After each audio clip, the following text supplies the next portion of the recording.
Så flytter den her. Og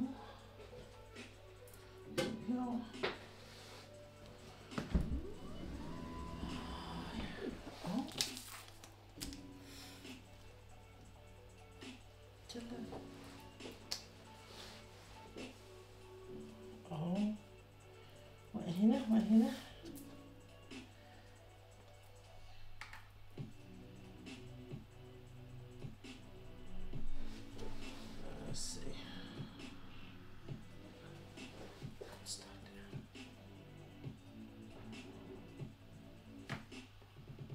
Sådan der. Ja.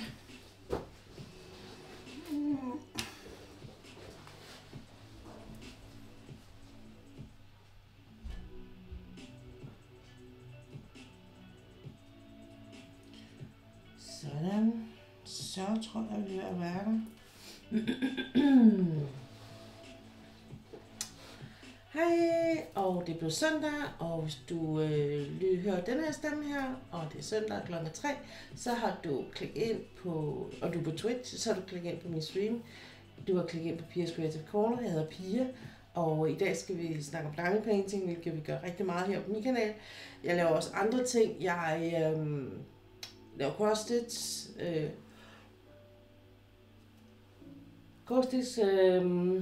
hvad hedder sådan noget, broderi på dansk, og jeg laver farver.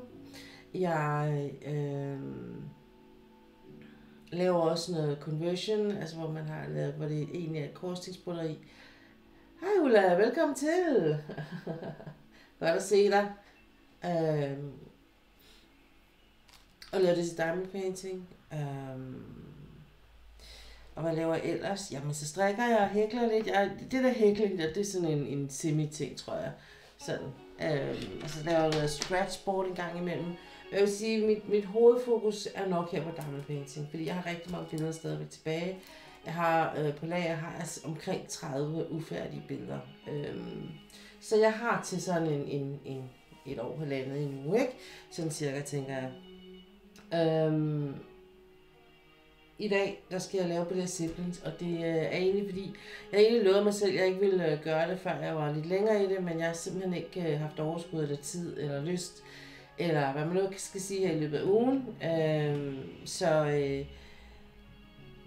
af mange årsager, så har jeg ikke fået lavet så meget, som jeg havde regnet med. Og derfor tænker jeg, at så tager jeg det med her i dag, og så har jeg 4 timer i dag, jeg gør godt med.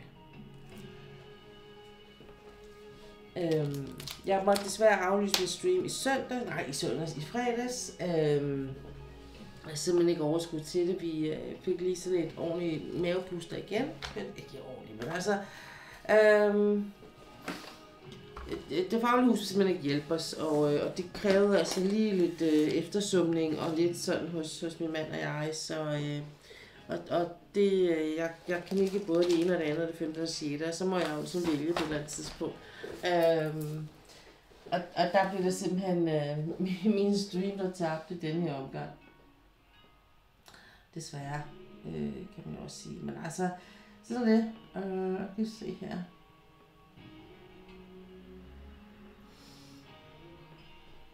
Jeg håber, at det kører smooth i dag. Jeg kan ikke rigtig se, hvordan det kører, som jeg hellere siger det, fordi at jeg ikke kan åbne min browser. Umiddelbart så ser den ikke så slem ud, fordi det ser ikke ud som om, den har tabt for mange billeder, hvilket jo godt kan gøre en gang imellem. Jeg skal bare lige have... skal lige have så min chat og min billede her, det viser sådan nogenlunde det, jeg plejer at se. Ellers går jeg egentlig hen og bliver en lille smule tryk. Sådan der. Men altså umiddelbart ser det ud som om det kører så meget stille og roligt. I torsdags havde jeg problemer med lyden, så den håber jeg er okay. Jeg har ikke rørt ved den, jeg har ikke gjort noget siden da. Ja, så jeg skal også sige mig sammen. Jeg er træt i dag, så jeg kommer nok til at gabe en masse, men det er ikke fordi jeg ikke gider være her, men simpelthen fordi jeg er træt. Sådan nogle ting, der sker i ens privatliv, har det jo med, og hvis det er noget, sådan, hvad skal jeg sige, noget der betyder noget, eller ja, noget der betyder noget, som tapper en for energi, så har det jo noget med at trække tråde ind i alting.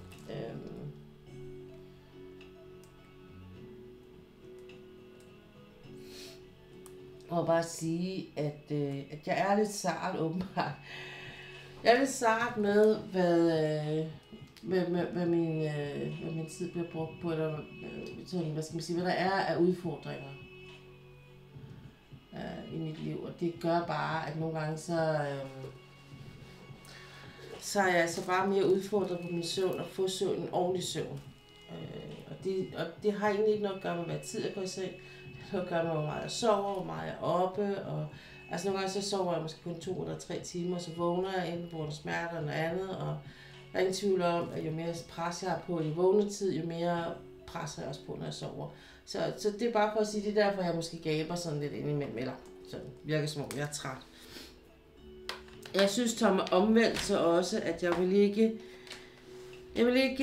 opgive det helt. Jeg skal ærligt om, den har straffet mig i den her weekend her, fordi jeg føler mig rimelig drænet for energi. Og det har været så meget om altså det her med, men skal jeg gøre det helt, eller skal jeg gøre det halvt, ikke?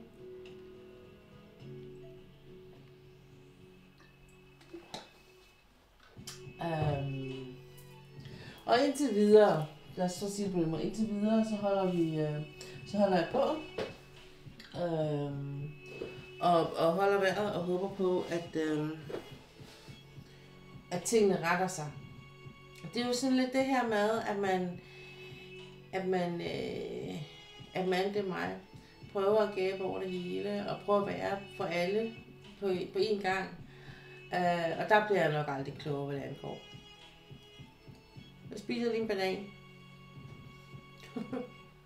Og det er ikke fordi, jeg ikke har været frokost. Jeg har ikke fået noget morgenmad, men jeg har ikke fået noget morgenmad. Det er ikke usædvanligt. Men jeg har fået en lidt usund frokost. Også usund i forhold til min sukkersyre og sådan noget, så jeg skal lige have lidt mere i maven. Så jeg ikke går kold her midt i det hele.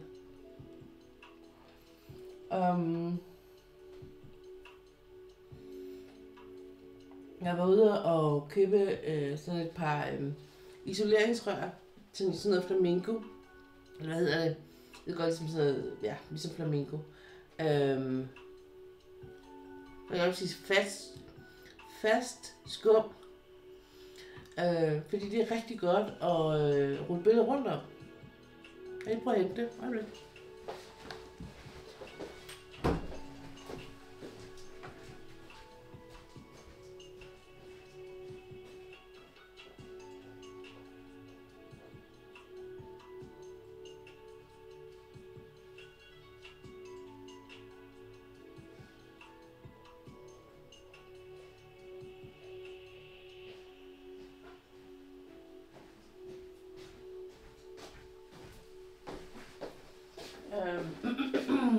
Og det er sådan lidt i stedet for de der pool noodles, som måske er lidt dyrere, eller så skal man vente på, at det kommer fra Kina eller sådan noget. Så har jeg været i Bauhaus og købt sådan en her.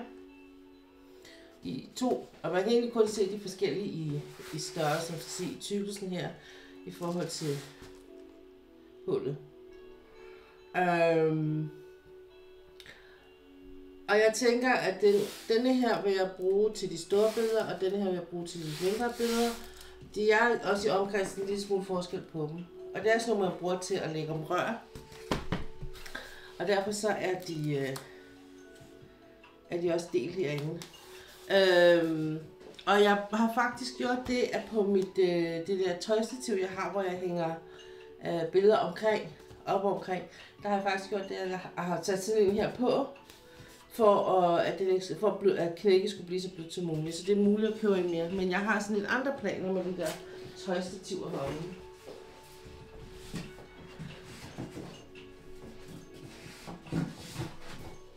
Og det er typisk mig, at jeg får en idé og så en anden idé. Og det er også derfor, der er mange af de der ting, jeg gør, som lidt er sådan sat op på, at det er midlertidigt, indtil jeg sådan er helt sikker på, at det er det, jeg holder ved. Og min tøjstativ herom, der har jeg jo sådan, hænger jo billederne op omkring. Men fordi de er så forskellige størrelser, så kan det godt blive sådan lidt bule, bukke eller krølle, eller man skal kalde det. Så jeg vil egentlig helst tage den ned og lægge på en plan bordplade. Og nu er det sådan, så vi har faktisk et skrivebord, eller vi har et stel og en bordplade, der er splittet ad. Så dem skal jeg bare sætte sammen igen. Og så får jeg dem herinde bag ved mig at stå, og så kan jeg lægge dem ned der, sådan så man kan tænke faktisk, at jeg vil have en til at hænge, hvor jeg kan have de rigtig lange hængende på, og alle andre tror jeg lægger på bordpladen til at starte med, eller også har jeg dem hængende på stativet, og så når jeg skal bruge dem, så skal jeg huske at tage dem ned i god tid, så de kan ligge ligesom og slappe af. Fordi det er også fundet, at det er, når jeg bruger gaffatape, og særligt den gode gaffatape åbenbart, hvis det ikke ligesom lærret er sådan helt afslappet, så har jeg lidt problemer med at få det til at ligge sådan helt, så bukker det de her i hjørnerne. Og min hidtidige erfaring har været, at når det bukker hjørnerne, så skal det skal nok udligne sig eller slappe af. Men det gør det bare ikke, fordi hvis det er en god gaffatape, så holder den selvfølgelig på fasongen. Så det er også lidt noget, jeg har erfaret herhen af de sidste par dage her. Men jeg tænker det med bordpladen, og nu jeg har en ledig bordplade, og jeg egentlig har plads nok herinde, hvor jeg står, som det er lige nu, så tænker jeg, at jeg vil udnytte det mest muligt i virkeligheden. Jeg skal have lavet i dag, nu her, der tænker jeg, at den her time her, hvor jeg har sammen med jer på dansk, der får jeg simpelthen gjort det her færdigt, og får rykket op, og måske også startet på den næste række. Det er jo ikke så stort det her billede af den lige. Altså det er jo ikke mere end 71 cm langt i forhold til når de er 90 og når de er 100, ikke? Og det er 56 bredt, så det er sådan lige ud over kanten til min A2 lysplade. Så. Nå. Jeg håber, I har det godt, og at jeres weekend har været helt vildt fantastisk. At jeg indtil videre har fået noget godt ud af den, og får lavet op til den uge, der kommer. Vi har jo store bededag i næste uge, så der er jo kort uge for alle i næste uge.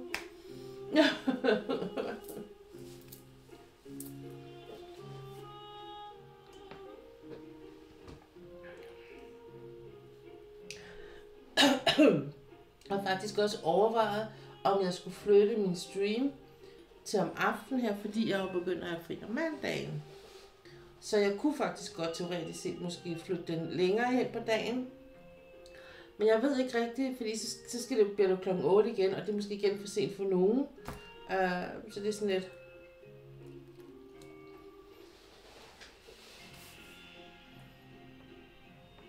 Det er måske ikke så smart i virkeligheden.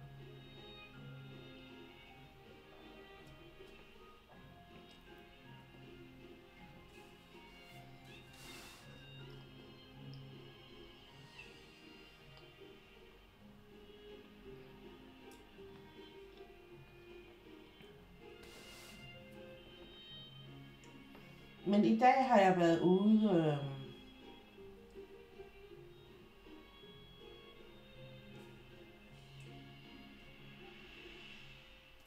I dag har jeg været i Bauhaus, som sagt, og købt de der. Jeg har været i...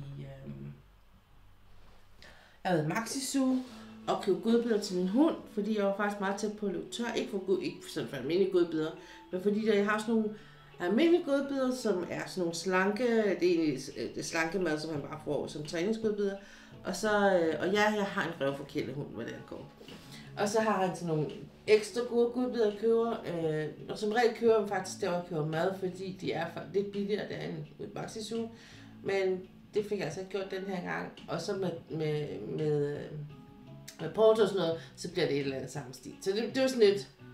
Og så har han jo sådan nogle tandbørstebide, nogle, som jeg køber Maxi-Zoo også, som han elsker. Så jeg kan både købe lidt der, uden at købe vildt meget, fordi at jeg jo vi har ikke nogen penge. Men hun skal altså ikke lide under, at mor og far ikke har råd til noget. Sådan er det bare. Og det er ikke fordi, vi fik for noget at spise eller noget. Men man bare godt mærke, at den her frihed, der er i at have, måske ikke vildt mange penge, men at have nok, så man kan have plads til de daglige fornødenheder. At lige den der elastik, jeg plejer at have i min økonomi, at den ikke eksisterer nu. Det kan også stresse mig helt vildt, altså. Så det og jeg tror også sådan noget, sammen med alt det andet, bare gør, at det bliver sådan lidt op ad bakken en gang imellem, og så bliver jeg nødt til at trække stikket i forhold til mine streams. Så jeg havde også overvejet at gøre det i dag, men jeg tænkte, ikke også i dag. Men jeg tænker også, nu er det lige så meget, så ved du lidt om hvorfor, hvis det er, jeg vælger at gøre det på et tidspunkt.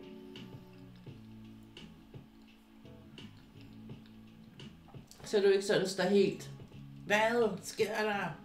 Nej, det over det, ikke?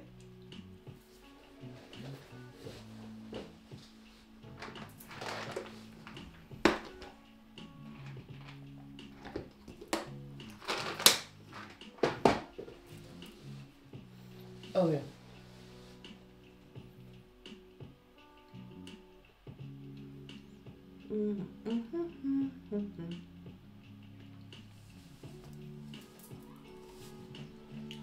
Nå.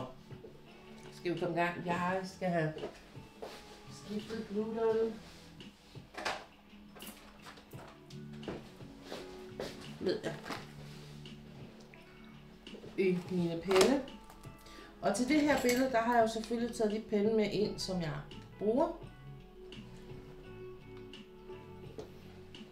Jeg ved det godt, Ulla, men jeg føler jo stadigvæk, uanset hvad, så føler jeg jo stadigvæk en eller anden form for forpligtelse over for de mennesker, som har valgt at trykke på følgerknappen, og altså, du ved ikke sådan, og der er nogen, der jeg vil ikke sige, at de indretter deres liv, for det gør de ikke, det ved jeg godt, og det må jeg egentlig heller ikke gøre, men stadigvæk er man sådan lidt, nå okay, hvad bliver der lige af hende, og sådan noget, ikke? Men ja, selvfølgelig, altså, men jeg kan jo også godt lide det, og jeg gjorde ingenting, hvis ikke jeg kunne lide det, hvis jeg synes, det var ren elendighed, hver gang jeg skulle på, så kom jeg ikke på, altså, så selvfølgelig kan jeg lide det. Men man er også bare på, og det kræver faktisk rigtig mange ressourcer at være på. Nogle gange lidt mere, end folk de regner med.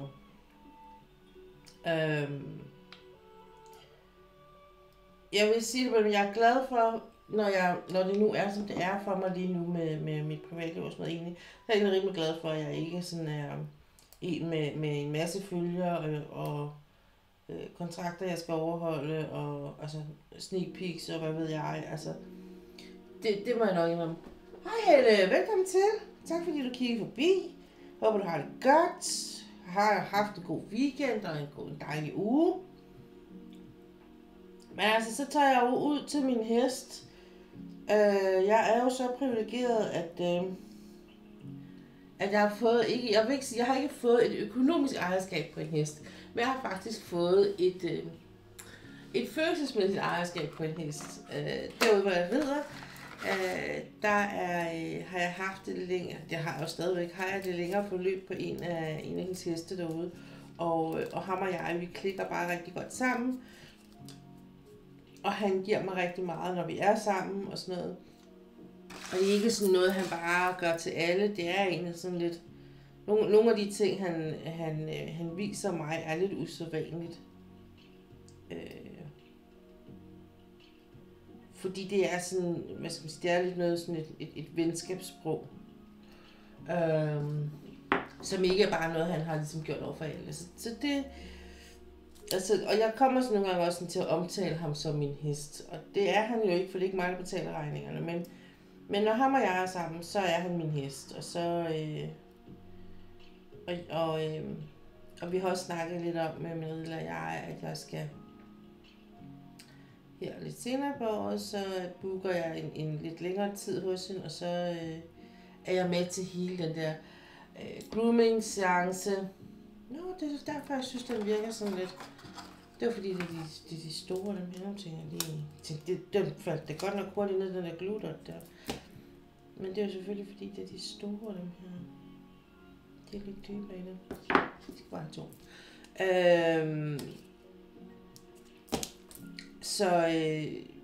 Og så kan jeg være med til det. Normalt, derude hvor jeg rider, som er en voksenrideskole. Og en voksenrideskole, det betyder, at man er over 18, når man er derude. Og der er heller ikke, altså generelt er der ikke adgang for børn. Og det kan nogen have det lidt svært med. Men altså, jeg synes, jeg synes, det er meget fedt.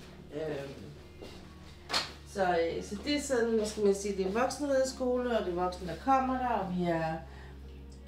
man kan snakke om voksne ting, man behøver ikke at være bekymret for, om der er små ører, der lige pludselig lytter med til noget, de ikke skulle have lyttet til, og sådan noget. Så det kan jeg faktisk rigtig godt lide, at hun har det princip. Og selvfølgelig lidt hvis man har et barn, som rigtig gerne vil være med en ud og se hestene og sådan noget. Så det har da været lidt svært at forklare drengene på et tidspunkt, at jamen, det kan jeg altså ikke komme, for de er simpelthen ikke gamle nok til det. Men ja, omvendt så nyder jeg faktisk også, at vi er voksne, der er derude, og der er ikke noget råben og skrigen, eller altså, der er bare generelt meget ro, og der er fokus på os, der er overskud til os, der kommer der. Og det er vores behov, og det er måske også meget ret en gang imellem, at det er sådan, ikke?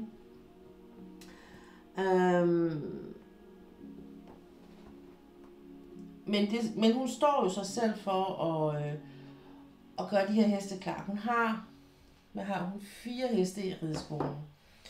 Jeg måske lige til. Ja, hun har 3 heste i rideskolen, som det er lige nu. Men hun vil godt have 4, det er sådan der. Og så de 3 af dem, men så har hun så nogle, der sælger heste, som har heste stående derude. Og så... så har hun diverse katte. Så det er sådan, hvad der er dyr ude hos hende. Inden man kommer, så har hun selvfølgelig fået dem af, og de er blevet strilet, og hårene er blevet renset, og sådan noget. Og så går man ind og henter en sadel og noget hovedtøj. Hun lægger hovedtøj på, og så lægger man sadel på sammen. Og når jeg siger sammen, så betyder det, at hvis man er sådan helt ny, så betyder det egentlig bare, at man står og kigger på, hvordan hun gør. Og jo længere tid man har været der, jo mere bliver man en del af det. Zoom in closer. Skal vi finde det her? Sådan der. Jeg vælger lige, og billedet skal være sådan, så jeg kan se, fordi det er lidt et bredt stykke, jeg arbejder med. Så hun lægger sadel på. Når jeg er derude at ride, så lægger vi sadlen på sammen, og det gør vi dels fordi, at det er meget hyggeligt, og jeg lærer også noget af det. Men også fordi, at jeg rider på en ret høj hest, og det er en westernsadel, jeg rider med. Så hvis jeg skal have den derop, eller hun skal have den derop, så skal vi ikke gøre det sammen. Men når vi gør det sammen, så er der ikke noget problem. Så kan vi sagtens få den derop på ryggen af ham. Jeg spænder jorden på den. Og selvfølgelig med til at lige få rykket den på plads og sådan noget, og ligge ordentligt. Og det er jo noget, som jeg har lært, når jeg har reddet derude i 14 år eller sådan noget. Så det er jo selvfølgelig noget, jeg har lært hen ad vejen, hvordan man gør, og lagt mærke til, observeret, og det bliver sådan en glidende proces, vil jeg sige. Så det sidste nye, jeg har fået lov til derude, det er, at når jeg er færdig med at ride, så tager jeg hovedtøjet af ham. Jamen, du skal da være velkommen til at komme og besøge min ridelærer.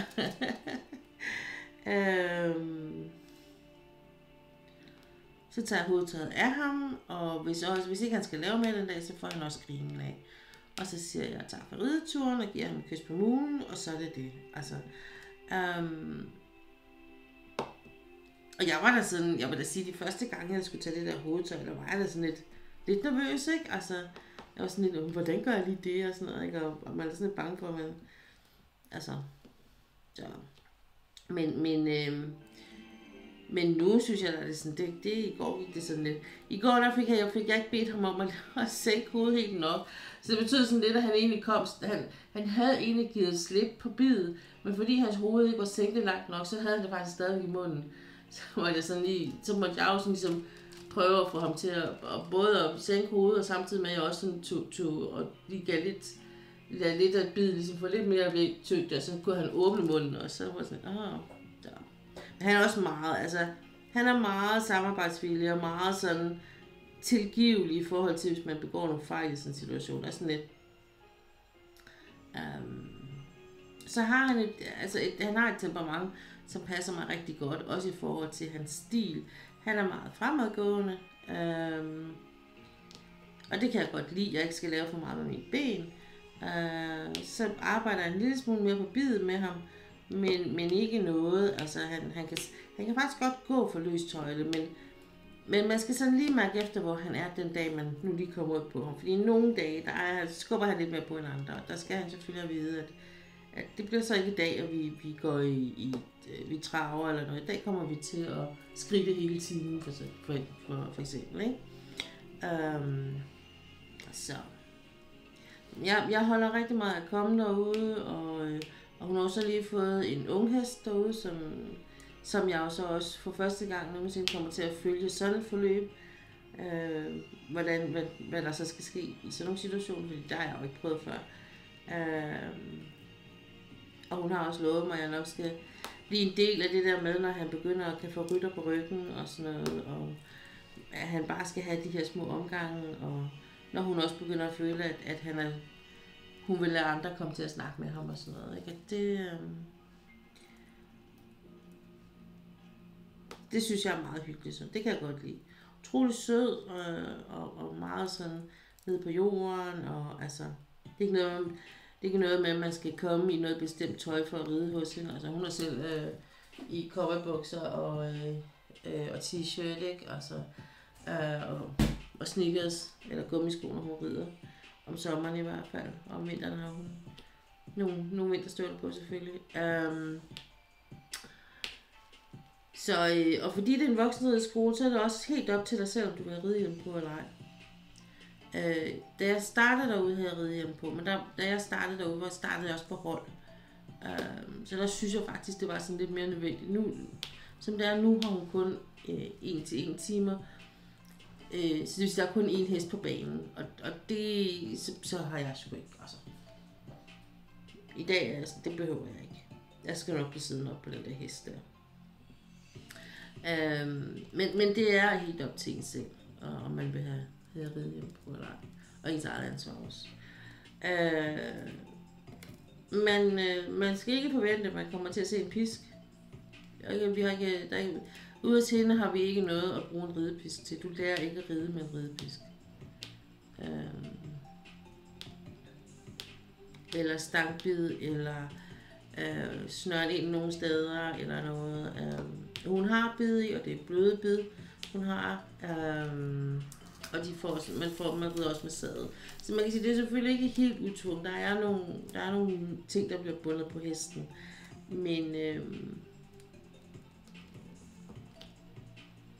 man lærer ikke at slå den. Altså det kommer ikke til at ske.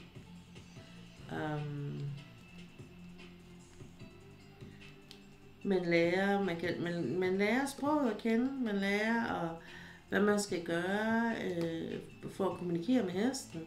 Jeg kan sige, de heste, der er i rideskolen, er jo heste, der har et sundt sprog som hestesprog. Og de er meget stille og rolige. Altså på den måde kan man sige, at det er ikke sådan så, at der er ikke nogen af hendes heste, som er farlige at sidde på. Hverken som nybegynder eller som øvet. Jeg vil sige, at alle hestene kan gå med en nybegynder på ryggen. Albert, som jeg rider på, er måske bare godt, fordi han også er meget høj. Hej Bas, det var hurtigt, du overgav dig, hva'? Nej. Ja, men han er ude i have. Jamen, jeg har set ham. Han er ude i have. Nej. Så, læg dig ned, du. Ja, skal du bare lægge dig.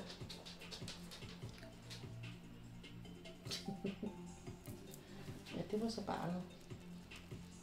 Fordi far er i haven, så kan man ikke finde ud af det mere.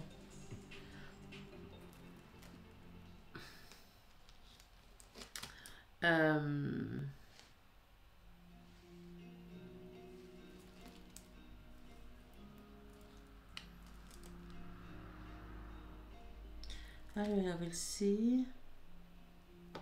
Nå jo, med Albert, det eneste med Albert er jo, at han virker skræmmende, fordi han er høj. Og når han så også er fremadgående. Men hvis man ikke har prøvet at ride på ham før, man godt kunne tænke sig at ride på ham, så tager hun bare en snor i ham, og så går han jo ikke nogen steder. Altså, så gør han ikke noget, så går han stille og roligt i det tempo, som hun dikterer. Men jeg tænker, hvis man kommer til hende, og man aldrig nogensinde har siddet på en hestfar, så kommer man op og sidde på enten på hendes araber, eller på hendes spanske hest. En af de to, kunne jeg forestille mig. Fordi de er lidt mere rolige i det.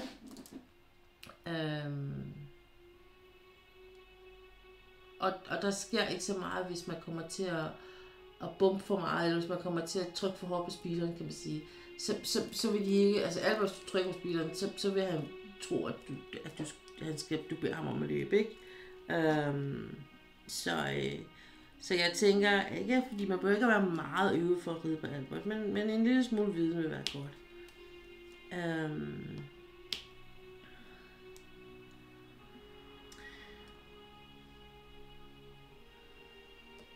Og hvis man er bange for heste, men er nysgerrig på det, så vil jeg også sige, så er det et rigtig godt sted også at komme ud og få lov til at stå ved siden af en hest, for eksempel, og lade den kan få lov til at snuse til dig og sådan noget.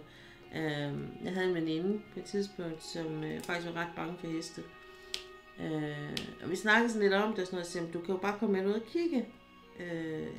Fordi hun var også lidt nysgerrig på det. Hun var sådan lidt den type der, at hvis hun havde noget, hun var bange for, så skulle hun bare prøve det af, fordi så var det højst sandsynligt ikke noget, når der kom til stykket. Så jeg snakkede med min ridelærer, så jeg ville tage hende med og sådan noget.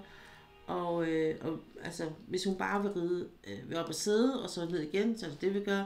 Hvis hun vil ride et runde, så er det vi gør. Og jeg skal nok tage snoren i hesten, sådan så den ikke gør noget.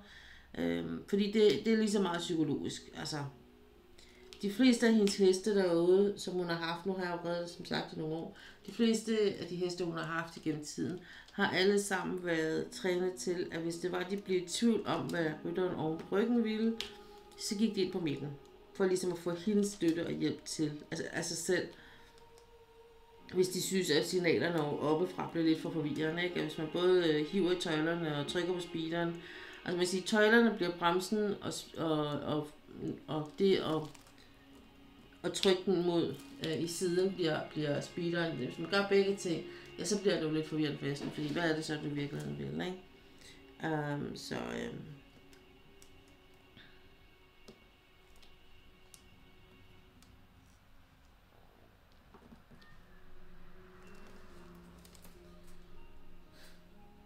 Nå, nu gik han ud til sin far. Ja. Ikke meget, om jeg fik det endnu siden. Hans far så ved at brænde hele haven af. Jeg har lavet sådan en lille, min mand har lavet sådan en lille bålsted med nogle gamle sten og noget, fordi vi brugte en tønde, men den er så fuldstændig slidt op nu her. Og så har vi ikke rigtig nogen nye steder, vi kunne få tønder fra. Det er jo ikke sådan noget, man på den måde bruger mere. Så nu havde jeg så lavet et lille hjemmelavet bålsted med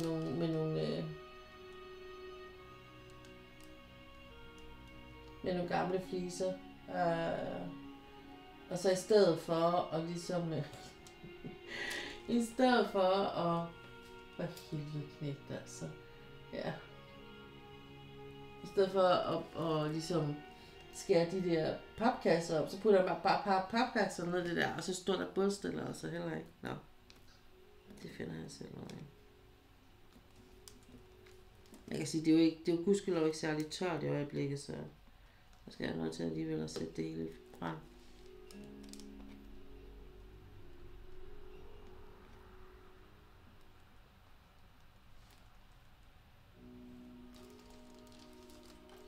Nå, men det var i hvert fald det, jeg lavede i går, og lidt om det, jeg lavede i dag. Så, og så var min mening egentlig, at jeg her til morgen ville have skrevet, eller her til morges, i morges ville have skrevet et svar til det faglige hus, men jeg var sådan lidt, det gad jeg faktisk ikke. Jeg valgte at sove lidt længere, og så tog vi ud at handle, og det der ting der.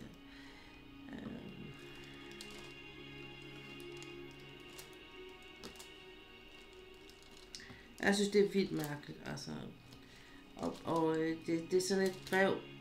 Kan du da få et brev, hvor man tænker, hvorfor har jeg egentlig fået det her brev? Fordi det fortæller mig ikke noget alligevel. Altså, det er bare sådan en lang gang fniderbladder, uden det rigtig er noget. Altså sådan lidt, ja, en sludder for en sladder, ikke? Det er lidt det, den oplevelse har jeg det. Plus har en oplevelse af, at det bare bliver endnu en gang, at ligesom man bliver i tvivl om, hvis side er den her, er det faglige hus i virkeligheden på? Er det på vores side, eller er det på arbejdsgivers side? Lige nu så virker det godt nok mest som om det er på arbejdsgivers side. Så altså man skriver det, så tænker jeg, okay, du har da vist haft dig en god snak med arbejdsgiver, hva'?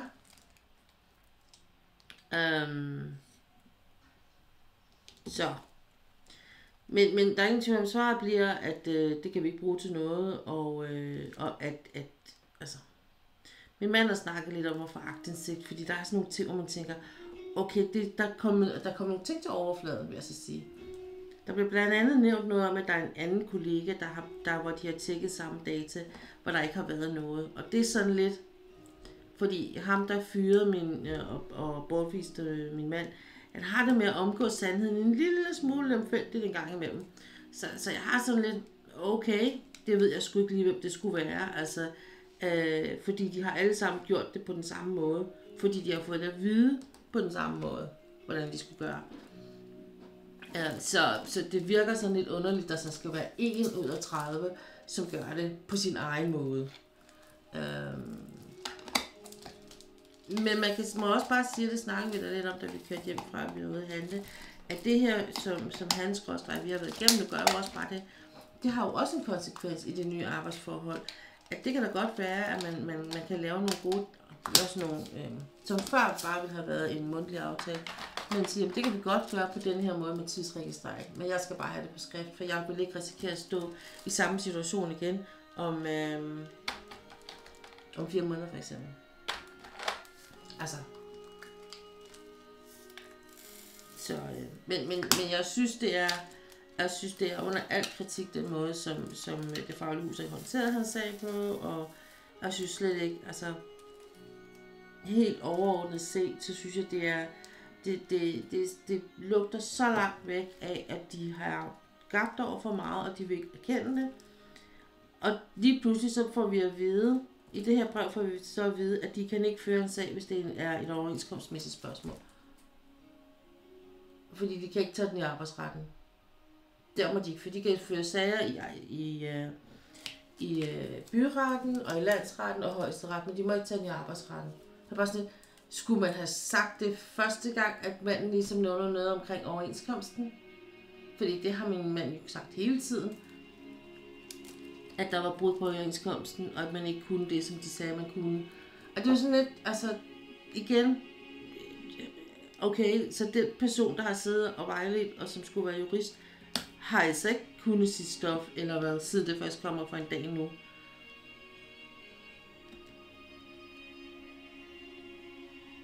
Så der bliver nogle ting, jeg påpeger i det brev der, og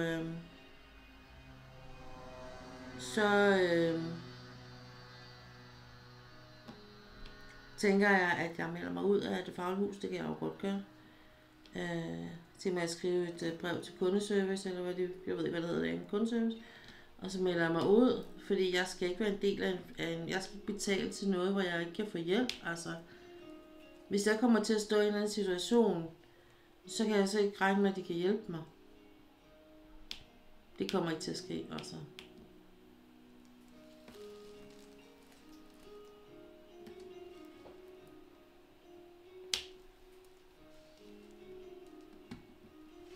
Så, bortset fra det.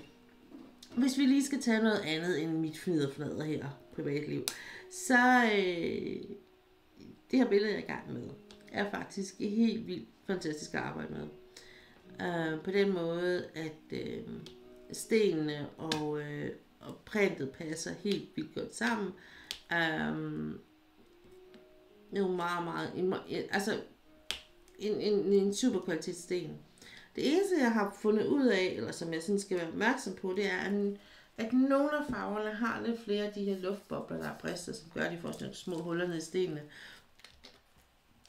Og det er bare, når man multiplacer, som jeg gør, så skal man være lidt smule opmærksom på, at man kommer til at placere sådan en sten. Jeg synes for det meste, så er det egentlig noget, jeg kun ser en gang imellem, sådan pist og pist.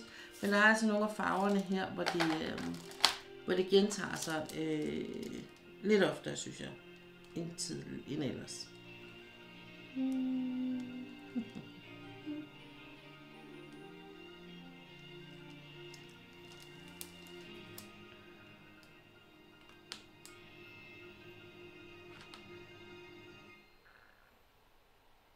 What? Hvad fanden er det nu blevet af den farve?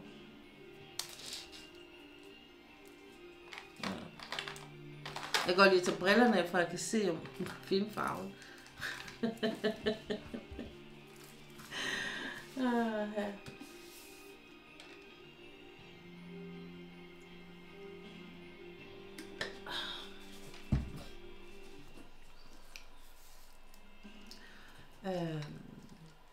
Og det her billede er jo et billede, der hedder Siblings. Lavet af kunstneren, der hedder Anne Stokes, som er en af mine yndlingskunstnere. På den måde, at jeg har ikke, og når jeg har yndlingskunstnere, så er det ikke, fordi jeg har alt det, de har lavet. Men jeg har flere billeder fra dem. En anden, som jeg rigtig godt kan lide, er CET. Og jeg kan godt lide Jojo Art, de laver også rigtig meget fed kunst.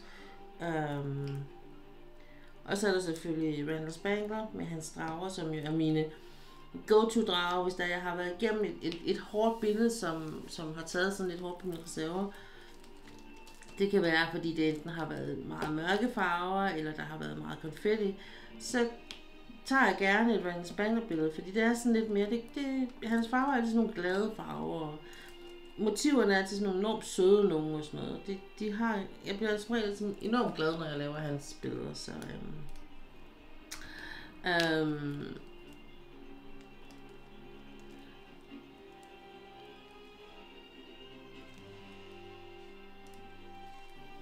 jeg fik da ikke lagt noget på Instagram. Nå, pyt med det.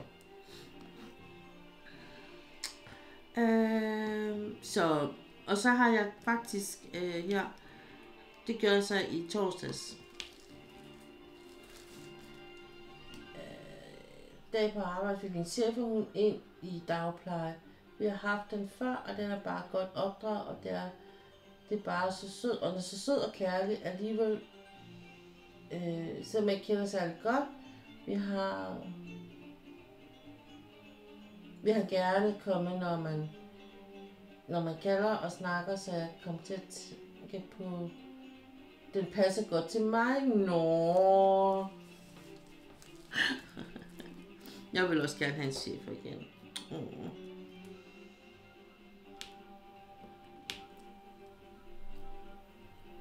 Ja, jeg vil gerne have en chef igen.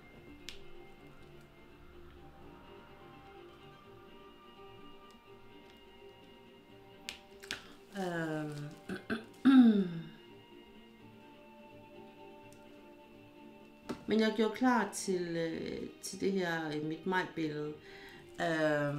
Mit fødselsdagsbillede. Jeg har fødselsdag her om ikke så længe i maj måned. Hvad skete der lige der? Nå. Og der besluttede, at jeg vil lave det her, der hedder Songs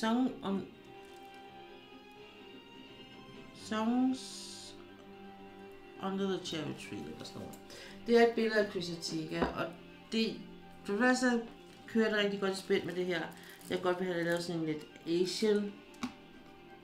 asiatisk tema på den væg, som jeg sidder og kigger ind i, når jeg sidder og streamer. Og for det andet, så var det Chrisatica. For det tredje, så var det et billede, som jeg havde kigget på hos en online shop, der hedder Heaven and Earth Design, som har med korsstingsbroderier at gøre. Og der var jeg faldet for det her billede her. Og havde egentlig besluttet, at når tiden var, og jeg skulle sidde med et stort broderi, at der, hvor man skal sidde og tælle frem og sådan noget, så ville jeg faktisk godt prøve at lave det her billede her. Og så kom det ligesom som diamond painting, og så skal jeg ærligt rømme, så blev det altså godt nok det, jeg ligesom... så blev det den vej i stedet for, jeg kommer til at lave det, fordi...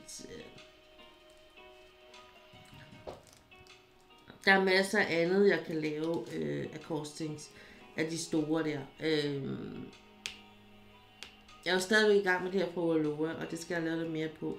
Men jeg går faktisk lidt og venter på at få økonomi til at købe et nyt stativ, jeg kan sætte det op på.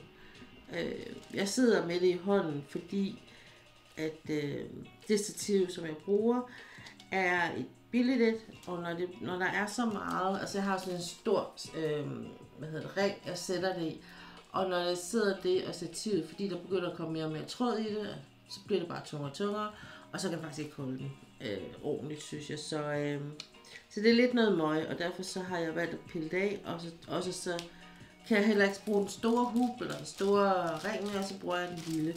Så man kan sige, gudskelov har jeg 2 forskellige størrelser. Jeg kan ikke finde ud af det der quick snap ramme ting der. Det er Hue snap hedder den. Jeg kan ikke få det til at fungere ordentligt, synes jeg. Det er muligvis, højst sandsynligt bare noget, jeg gør enormt forkert.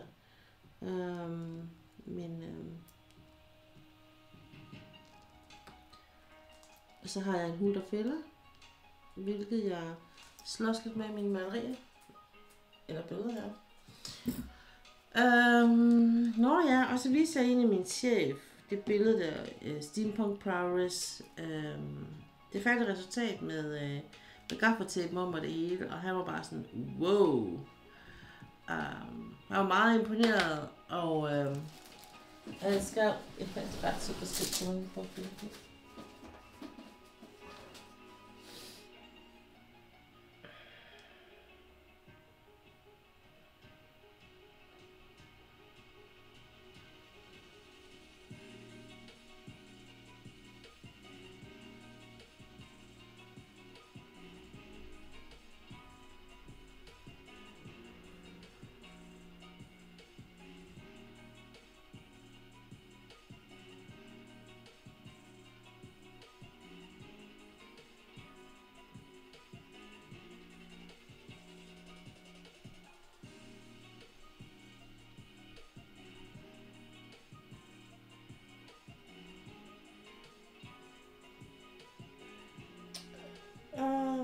der. Der skal være en hold, der og sådan en K. Nu ved jeg, hvor du træner din tålmodighed og vedholdenhed henne. Det er flot og noget af et arbejde. Så.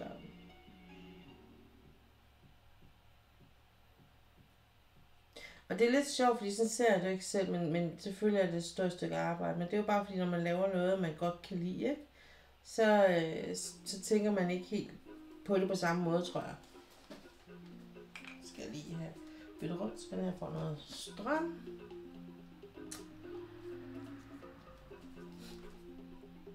Altså jeg synes bare, at tiden går utrolig hurtigt her, når jeg har min time her på engelsk. Eller på dansk. Det er nærmest lige meget, hvor meget jeg starter til tiden, så forsvinder den her time ret hurtigt. Men det er okay. Det er okay. Jeg tænker, jeg skal lige have, jeg vil faktisk rigtig gerne have lavet det her færdigt. For så kan jeg nemlig tage det væk, og så kan vi tage englekortene.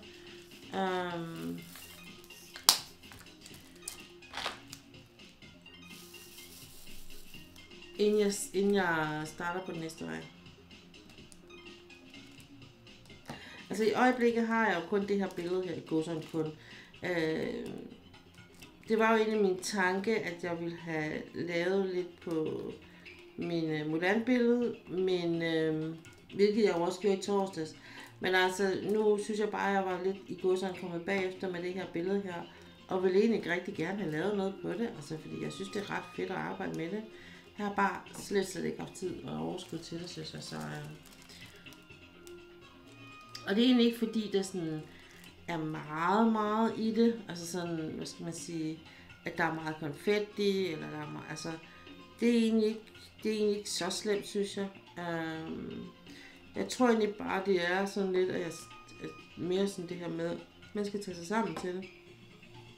Og så bliver jeg simpelthen så hurtigt distraheret af andre tanker og ting, og noget jeg lige skal tjekke, eller sidder lidt og falder af staver over nogle tanker eller et eller andet, og så bliver det bare ikke til så meget, som jeg havde regnet med. Fordi det er egentlig ikke, altså selvom der er mange farver, jeg egentlig har fat i, så synes jeg egentlig, der er rigtig meget, jeg bruger multiplacer på og til, som for eksempel nu med det her, ikke? Så hvor det hurtigt bare bliver sådan lidt fill in the blanks, og det går sådan rimelig tjept, når det kommer til stykket.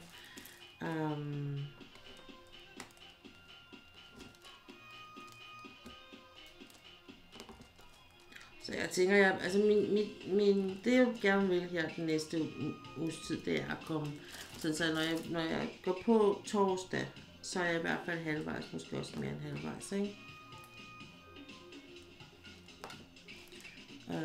Så når jeg rammer 1. maj, så er jeg meget tæt på at være færdig med det her billede her, og så kan jeg lave det færdigt på streamene, samtidig med at jeg så laver det nye billede på det store live af den store. Det tror jeg må være planen, fordi der meget gerne skulle være ikke særlig meget tilbage at lave på det her. I 2025, der er min plan foreløbig, at jeg vil, jeg tror jeg gør det i 2025, der vil jeg prøve at give det et ordentligt skud for borgen med min korsningsbroderi, at det bliver det, der ligesom får mest fokus. Jeg vil nok stadigvæk lave noget diamond painting, men så bliver det måske, at jeg laver så lidt mere diamond painting, når jeg er off-stream, og så laver jeg lidt mere korsting, når jeg er på. Og måske finde ud af at være med i nogle grupper eller noget event omkring det og sådan noget. Og så er min drøm jo i virkeligheden, at jeg på et eller andet tidspunkt får så meget tid og overskud, også økonomisk set, så at jeg kan udforske kniplingerne. Jeg kunne virkelig godt tænke mig at lære at kniple. Og selvfølgelig også kunne tage det med på min stream. Det er sådan min drøm, ja. At det bliver det, der får mest fokus. Det var egentlig lidt tanken, det skulle være til næste år, men jeg er ikke sikker på, at jeg økonomisk har penge til det. hverken at få materialer eller undervisning i det. Så det bliver nok først i 26, jeg kan gøre det, men så får det også alt, hvad den kan trække. Det er helt sikkert. Jeg har jo en lille smule af værktøj til at kniple med, fordi min svigermor gjorde det meget og gik meget op i det. Desværre så, da jeg kommer til ind og støder til familien, der har hun det så dårligt med Parkinson, så hun ikke er i stand til at lave presser. Desværre.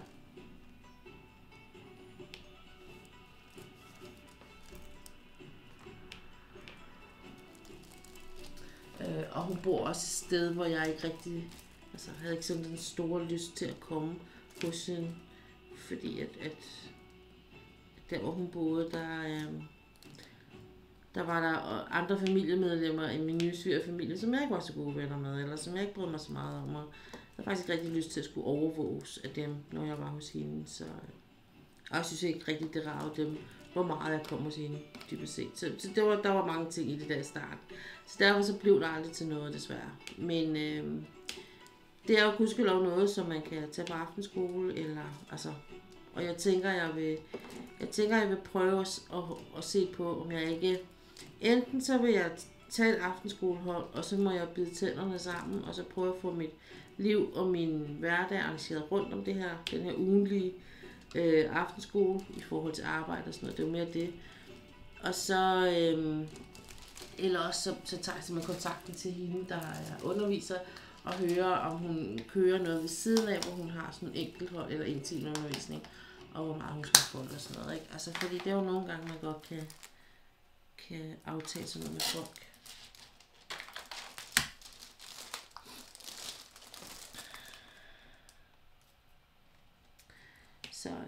Så det er faktisk min store drøm, at jeg kommer til det. Så derfor så er det også meget magtpåliggende for mig, at jeg får lavet så mange af mine billeder i år. Og også i noget næste år selvfølgelig, både fordi det er der billeder til, men også fordi, at altså, jeg kommer ikke til at slippe det her helt, fordi jeg synes stadigvæk, det er fedt at gøre det, og der er ikke noget, som jeg sådan ikke kan lide ved det, eller hvor jeg synes, nej. Jeg kan jo både godt lide at lave forberedelserne, og jeg kan elsker også at lave det afsluttende, hvor jeg hælder det restdelene på poser og sådan noget, og pakker det væk og gør bordet rent, og så er det klar til næste billede og sådan nogle ting. Altså det for mig ligger der også sådan helt, nærmest ritual lige, ikke? Jeg skal lige have fundet noget musik her. Jeg ved ikke, hvorfor den gik. Det var fordi, der ikke var mere. Jamen. Så må vi da lige finde noget.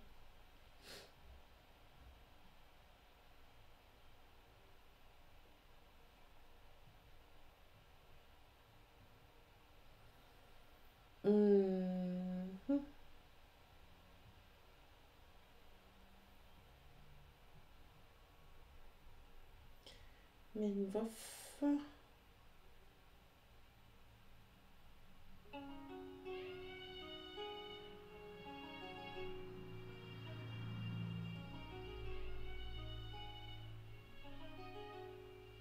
Okay. Man kan lige...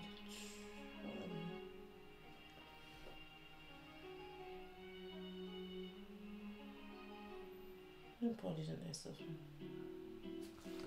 Den prøver vi lige.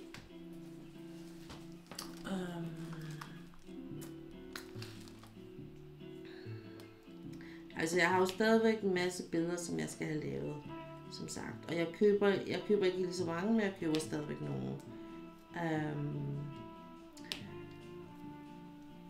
Jeg vil ikke begynde at gå ind i den her debat omkring AI og alt det der.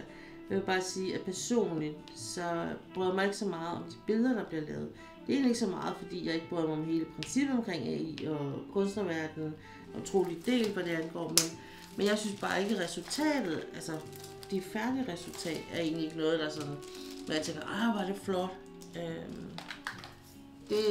Men det er jo bare, altså fordi jeg kan jo godt lide sådan noget landskabsbilleder og sådan noget også, ikke? Altså Chuck Pinson er jo også en, jeg har lavet rigtig mange billeder af efterhånden.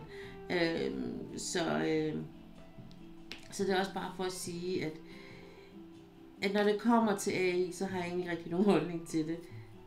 Jeg lytter til de holdninger, der bliver givet udtryk for, og er enig i dem alle sammen, både dem, der er bekymrede, dem, der er imod det, dem, der er for det, fordi jeg mener faktisk, der er både for og imod.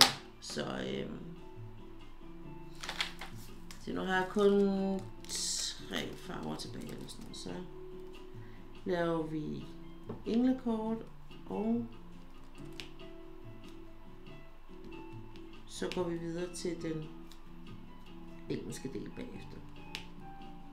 Ja. Så vil vi lige se, om der er nogen, der melder sig på banen, så forklarer jeg lige,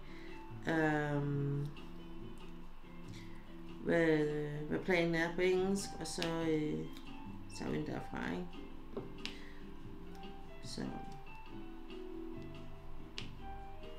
Så man kan sige, hvis der er nogen, der sidder og lurer inde i baggrunden på engelsk, så er det bare synd, der ikke forstår dansk. For de får ikke nogen forklaring før jeg gør det. Så. Og så er jeg lige en enkelt her. Den der.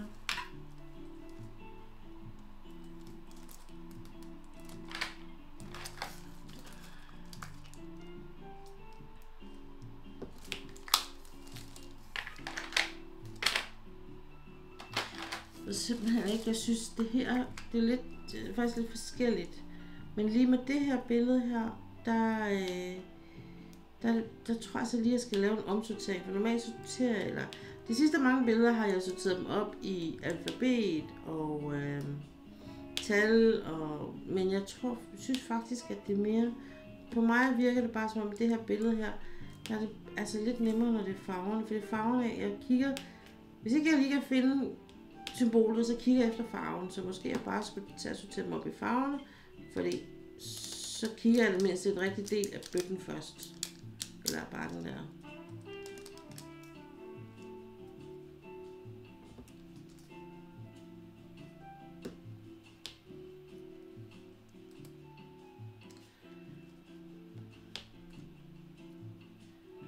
Sådan der. Og så har jeg udvidet min horisont her i torsdag og fredag. Jo, egentlig også torsdag og fredag. Men har jeg faktisk, ja, det har jeg. Rent spillemæssigt, fordi at jeg var startet på et spil, og så på PlayStation. Og så gav jeg lidt op på det et eller andet sted. Og jeg er kun i det, der hedder prologen af det, så jeg er sådan, må jeg sige, jeg er ikke engang rigtig kommet i gang med det, vel? Jeg er stadigvæk kun lige i starten af hele introduktionen. Men sådan er det. Og så gav jeg sådan lidt op, fordi jeg synes, der var mange af de der opgaver og quests, jeg ikke kunne løse, og ikke kunne finde ud af, at jeg ikke er dygtig nok. Og jeg er ikke så god til det her, men og ikke jeg bare sådan lige. Altså, det er okay, at jeg skulle kæmpe lidt for det og sådan noget, men så kunne jeg ikke rigtig finde ud af, hvordan jeg kunne få det til at stige graderne, uden at jeg skulle løse de der opgaver der og sådan noget. Jeg var sådan, så fandt jeg ud af, hvordan jeg så kunne få det her til ligesom at komme op i level, selvom jeg ikke løste de der opgaver, fordi de er sådan lidt for mig. Selvom der står, at man skal være et eller andet specielt level for at kunne løse dem, så synes jeg stadigvæk, de er meget svære at løse, uden at skal dø en masse og falde ned fra underlige steder og sådan noget. Sig mig lige en gang, så det igen det her, men nu er jeg nemlig kommet ud i udføre her.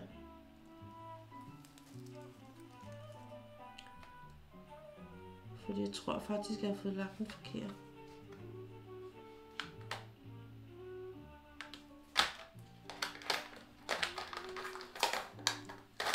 Ja, det er fordi, jeg havde taget det fra.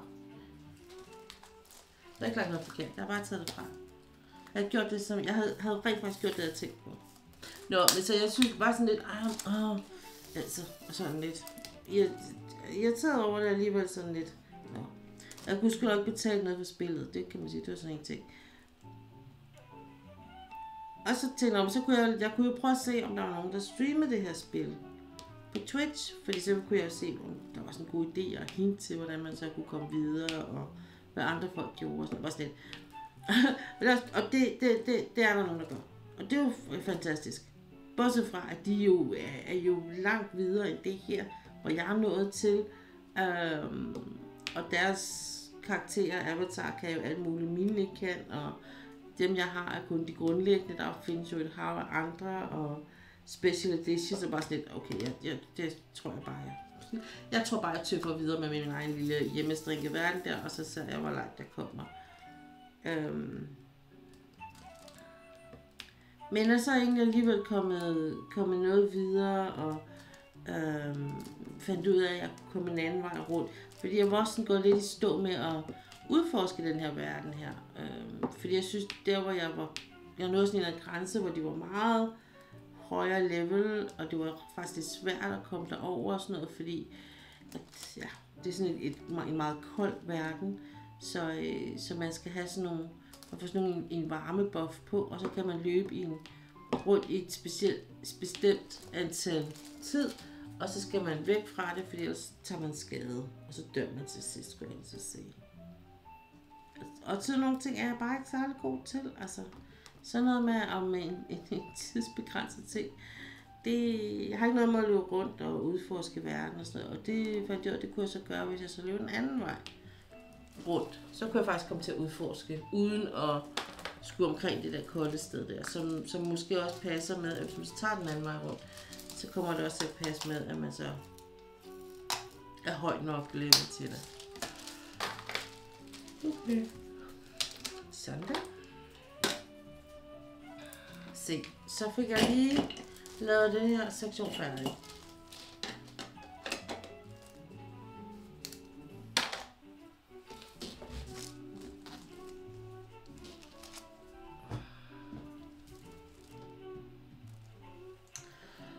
Så nu vil jeg bare flytte det fra pladen her, og så når jeg genoptager igen og lægger det på, så bliver det for at give den en række mere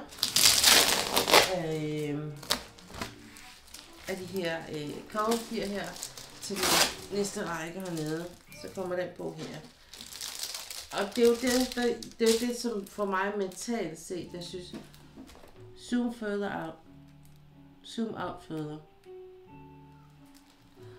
Det er det, jeg synes mentalt er for mig giver en masse værdi i det. Det er jo, at nu tager jeg så sætter en ekstra på, og så allerede der er jeg jo faktisk halvvejs, fordi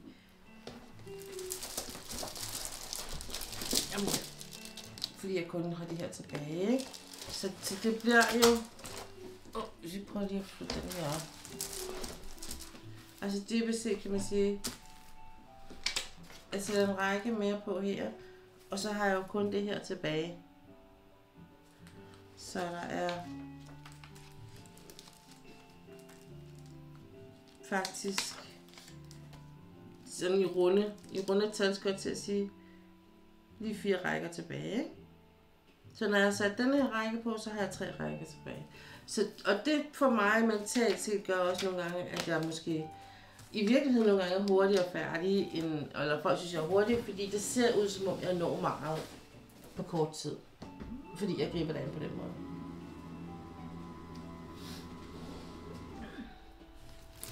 Det er jo det her med, at nogle gange så kan man godt spille hjernen et pus. Også på den gode måde, synes jeg. Okay. Vi smækker det her. Herovre.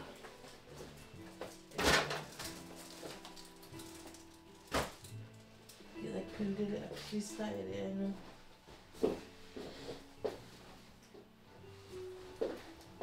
Og Ulla, det ser ud som om mere eller mindre kun er dig, der skal have kort, kunne jeg forestille mig, ikke? Og så sidder nogen i baggrunden og lurer. Så er det nu, I skal med på banen. Der er store og små englekort, vi kan trække i dag. Og de er på dansk. Ulla siger 9.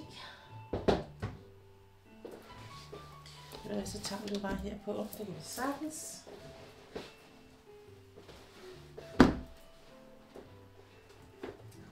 Ja, det tænkte jeg også, du vil.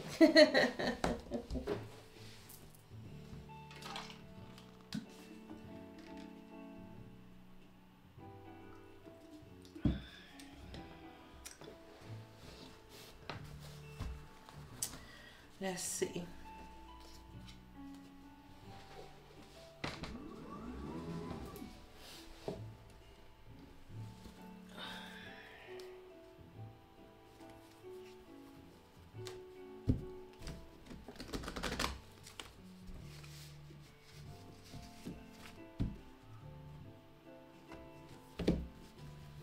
Jeg overvejede faktisk lidt, om jeg skulle streame på min fødselsdag, fordi jeg har godt nok fødselsdag en lørdag.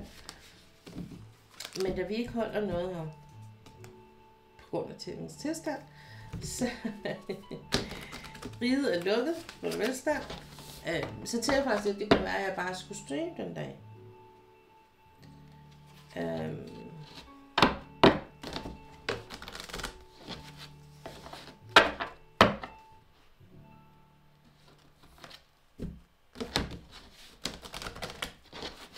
Og jeg tænkte faktisk, tror faktisk, jeg vil spørge min flexrådgiver ad.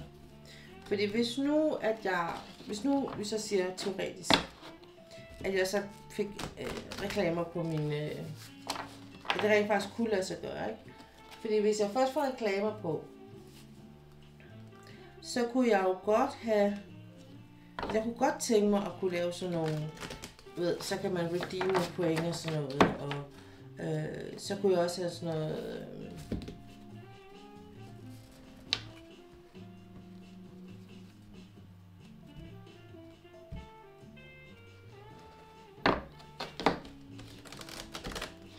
jo, men det er jo sådan lidt mere det her med, at der ikke rigtig er nogen penge at gøre med,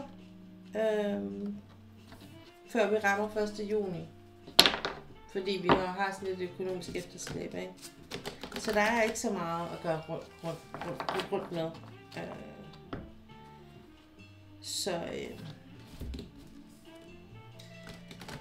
Jeg tror et eller andet sted, altså for du har fuldstændig ret, og jeg ville egentlig også hellere det, tage ud og spise med mand, og det havde jeg egentlig også tænkt mig, at vi skulle. Men jeg har det bare sådan lidt, jeg ved sgu ikke lige rigtig, om jeg synes, det er særligt ansvarligt at gøre det.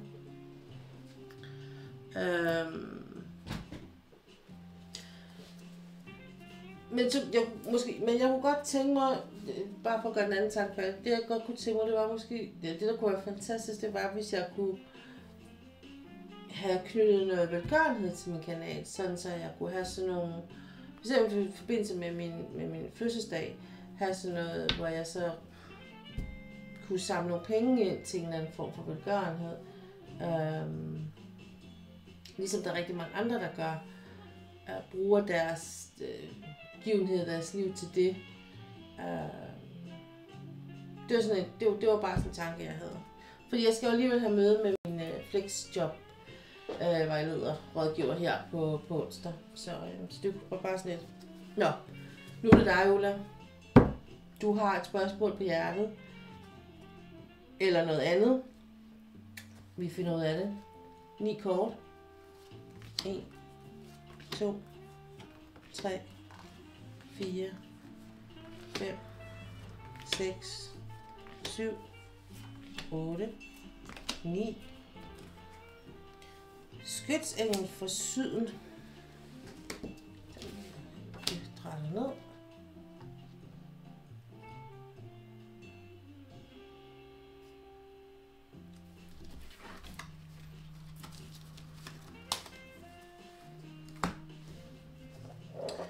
Der står, jeg giver slip på al smerte og anspændelse og flyder i den guddommelige kærlighedshav.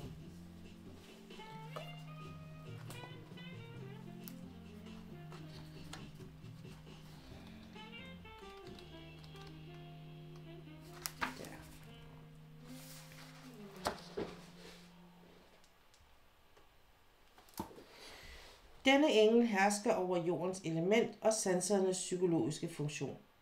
Den holder et bundt hvede for at understrege, Den holder et bundt hvede for at understrege dens forbindelse med jordens afgrøder. Den inspirerer os til at passe på vores planet og vores fysiske krops behov med omsorg og bevidsthed. Engelrige engel i formens himmel. Himmelsk funktion at vejlede og beskytte mangfoldigheden af mennesker inden for dens område. Gaver til jorden. Den kan hjælpe med til, at du føler dig godt tilpas i din krop, vækker dine sanser Jordforbinde din energi, så du bliver bedre i stand til at manifestere dine talenter og få dine drømme til at gå i opfyldelse. Denne engel vejleder os i på alle måder at få jordforbindelse i den materielle virkelighed. Den velsigner vores sanser, så vi bliver i stand til fuldt og helt at opleve verden omkring os i og gennem vores fysiske krop. Vi bruger jordelementet til at jordforbinde vores spiritualitet i formens verden, og dette gør os i stand til at manifestere vores største håb og realisere vores drømme. Skiftet fra skabende tanke til fysisk form kræver, at vi anvender alle vores sanser efter bedste evne. Når vi jordforbinder vores energi, giver det os struktur, stabilitet og tryghed, så vi bliver i stand til at realisere vores sande skabende natur. Vi kan bede Sydens fyrsteengel om at velsigne vores sanser og hjælpe os med at virkeliggøre vores drømme. Denne engel velsigner os også med kropslig lethed, så vi bliver fri fra stress og anspændthed og bedre bliver i stand til at opleve nydelse. Når vi har det godt i vores krop, frigør vi god energi, som er helbredende for os selv og for dem omkring os. Det er faktisk ved at være lykkelige, at vi gør vores planet til et bedre sted at være. Sydens fyrsteengel opfordrer os til at lytte til vores krop og behandle os selv respektfuldt. Det betyder, at vi passer på os selv, nærer, klæder, hviler og dyrker motion for kroppen med omsorg og omtanke. Under denne engels vejledning bliver vi nænsomme opsynsmænd, der holder øje med det tempel, som huser vores sjæl. Denne engel hjælper os med at give slip på dårlige vaner, der svækker kroppen. Vores sanser er mest i live, når vi giver slip på os selv. Når vi giver os selv sund kost, klæder skabt af naturmaterialer, tilstrækkelig hvile, rigelig motion og plads til at være selv. Vi ærer denne engel, når vi ærer vores fysiske form, og den til gengæld velsigner os. Denne engel opmuntrer os og støtter os i vores bestræbelser på at blive forbundet med det jordiske plan og i at udtrykke og dele af os selv.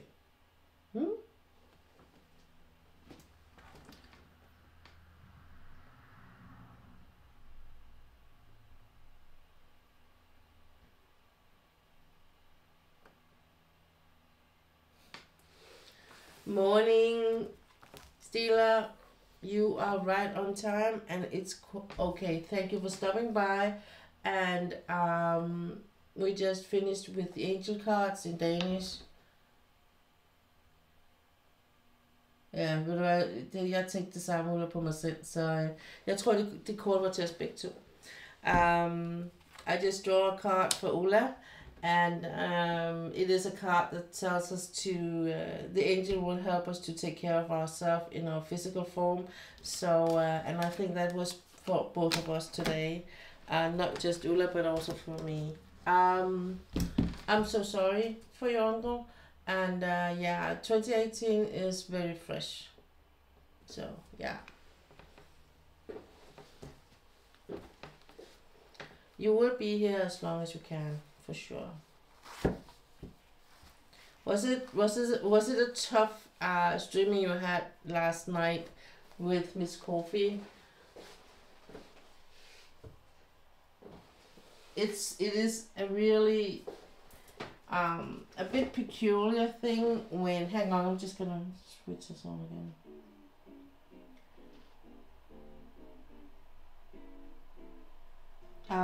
It's a bit funny thing, you can say, or peculiar, that when she goes live 6 p.m.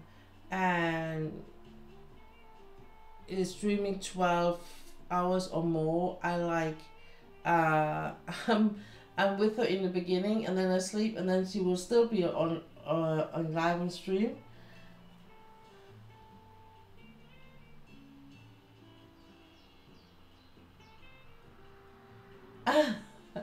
I just woke up, was like, no, PS stream went live last night. I was on it with those counts. Yeah, I know you were. So for me, it's sometimes a bit, difficult really to tell the difference between one or the other, because she's actually still streaming when I'm like back on.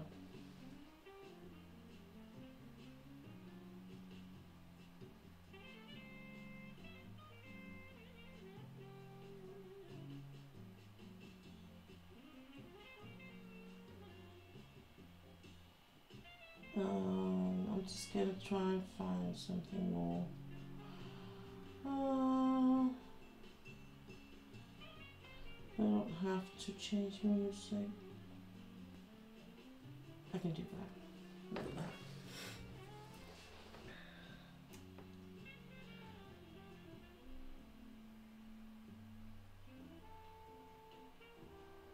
She fast, so I was glad she was calling. Yeah, I know.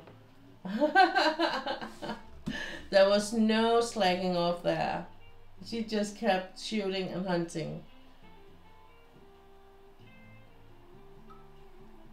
What was the final count? 600? Yeah. Well, you will learn, won't you? In that case, you will learn to be a fast typer.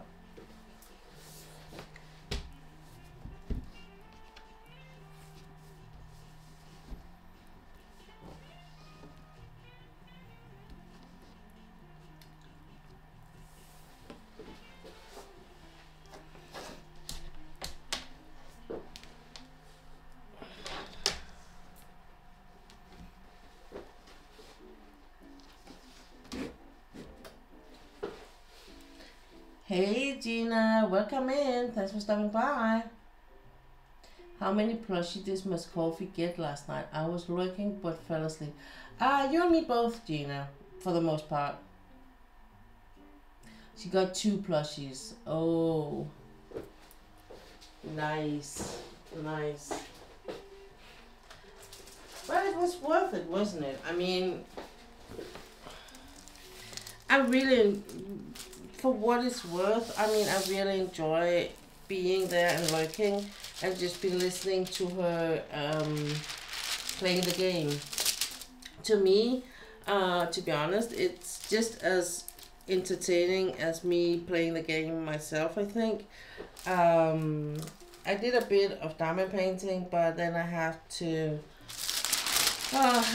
give up and get to bed, and you know, so it was because I was half asleep over the diamond painting, you know, so I was like, okay, maybe I should just give up. So so that was a bit of the thing. And then I just came on this morning. I was like, hey, good morning. so that if she is like still live when I get up, I can actually get some of the bonuses you get on the stream bonus, just because you know, otherwise, because she will, when she has her evening stream and late stream, it's like 3 a.m. in the morning here, so I will usually be asleep. Stila, I'm a casual player after Jenny took over. I even got a plushie. I was shocked. Oh, congratulations, Stila. But I mean, that is the thing, isn't it? I mean, she actually made a good point, I think, Miss Coffee, because even if there is a drop rate, whatever it is random. So even if you say for every 1,000 or so it will drop, but you never know if it's number, you know, what number in the between the 1,000 it is. So it could be the number 1,000, or it could be number 500, or you know, so and I mean, no one can say that she is not working hard for her plushies, that for sure.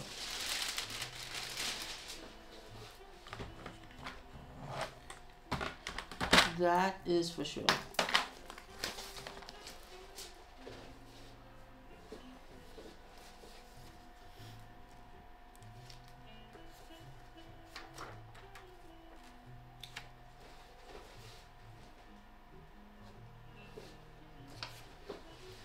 I got like 14 quests to do, the way I just roam around and got yeah, but I mean,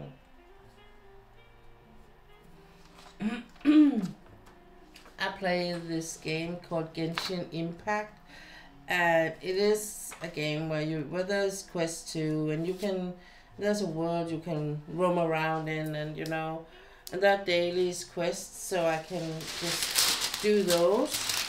And for the longest time, it was like, because all these quests I have almost a complete or full quest log, because the quests I have are like, I have to go in a dungeon thing, and I'm not good at quests that are either I can fall down and die, or I'm gonna meet someone who is very much higher level than me and will probably kill me.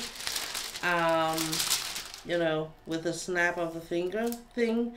I'm not that good at playing, even though you are playing like a whole team with different abilities. It's still not easy peasy, I think. But I like the small quests I can do, and still get points for getting getting higher levels and things like that. So I mean, I'm still in the prologue, so I'm still in the beginning. I'm not even in the in the actual game yet. I'm still just roaming around, getting to know the game.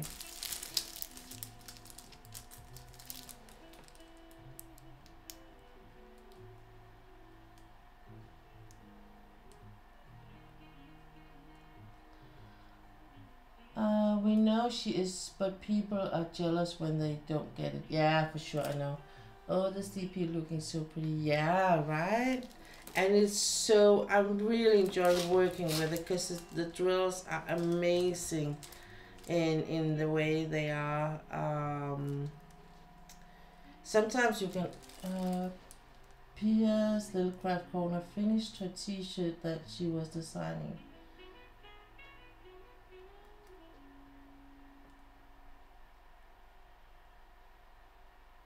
Yeah, it's another thing we have in common. Yeah, yeah, that could be what I was saying. That could be what I was saying.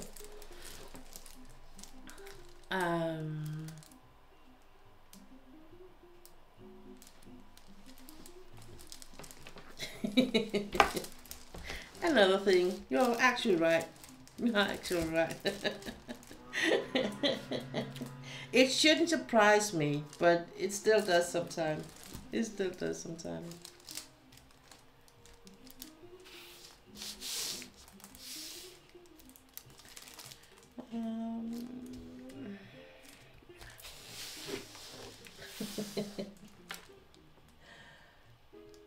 Little craft corner finished her t-shirt that she was designing. I haven't seen that.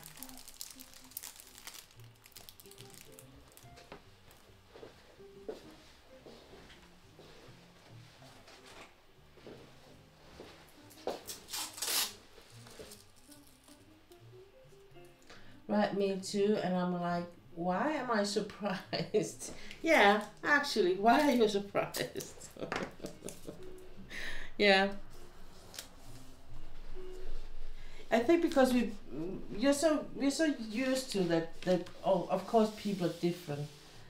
Little crafty corner is one who doing Harry Potter. Oh, yeah. Now I know who you're talking about. It's such an amazing one.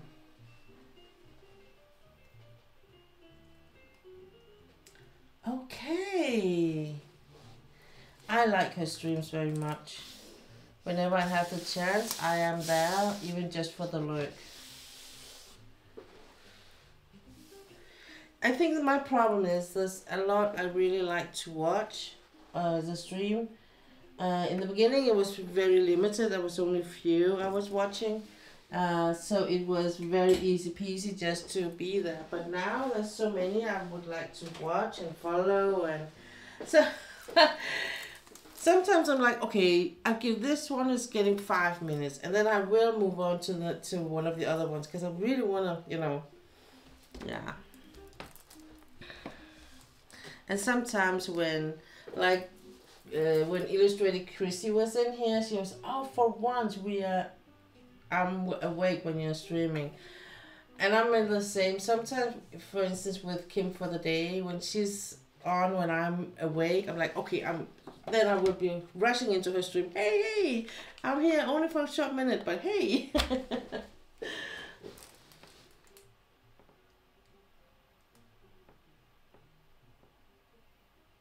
Yeah, you got to make hard choices sometimes. Really, really hard choices. I really feel that. So, but what I was saying just before with the stream started here, I was ending the Danish part, is now when with these 2 rows, and this is, I hope I'm gonna be done with these 2 rows in this week, upcoming week. That's kind of my goal. It should be possible.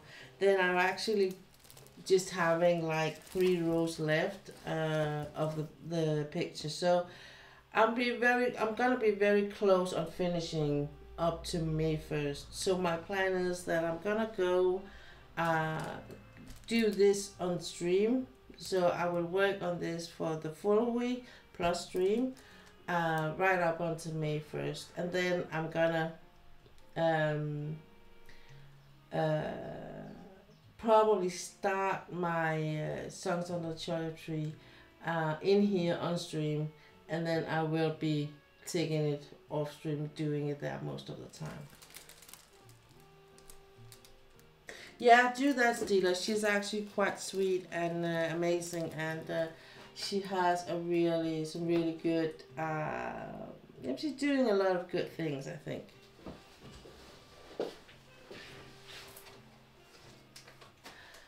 And it's I know a lot of people say this to me because I do worry sometimes when I do the same thing over and over.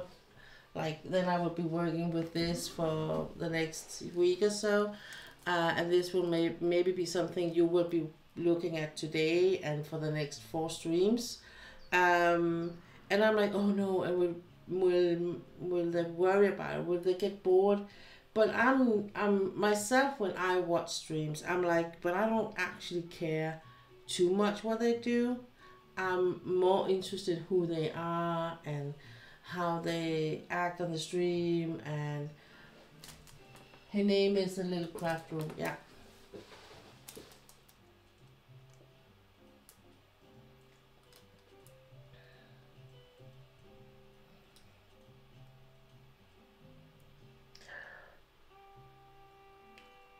And you just, see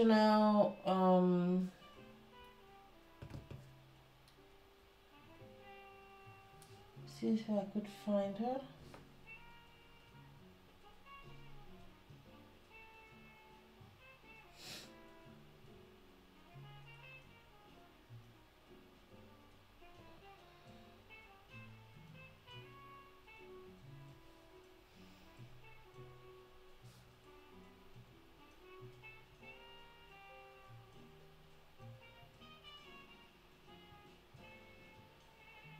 Jesus, I have a lot on my list.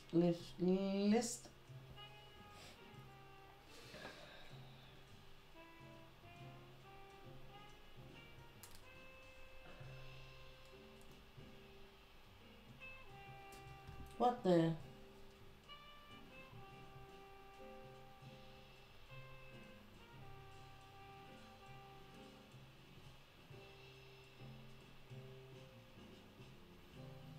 I'm here for the company. What someone is working on, I'm not focused on. I'm usually crafting gaming while watching. Yeah, me too. No, I don't think she's streaming today. I was just checking.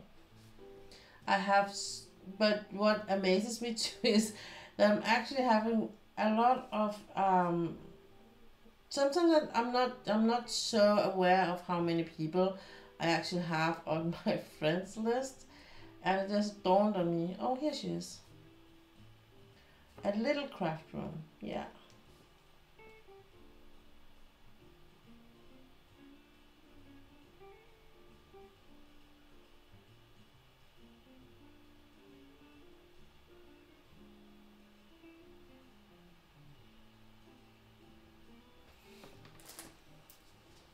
Perfect. Follow her. Follow her.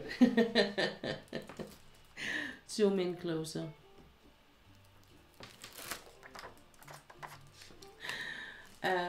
So, but you're quite right, Stila, and I'm like the same, that I'm mostly there for the streamer, not so much for the whatever they're working on.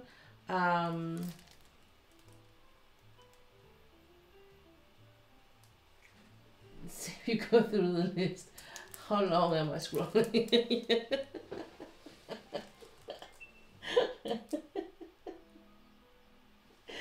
Yeah, I know.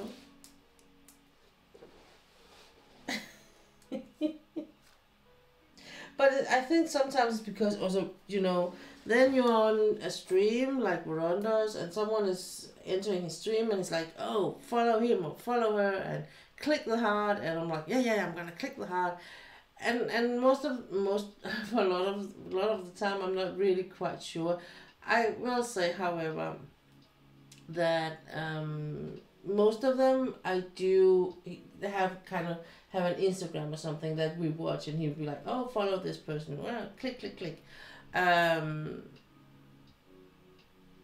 And then I would be visiting, if it's not a raid, and then I would be visiting them in a stream. I do have people on my list that I follow, but like just support them that way. But I'm not there that much on their stream. And then I have people on my list that I'm there as much as I possibly can. So.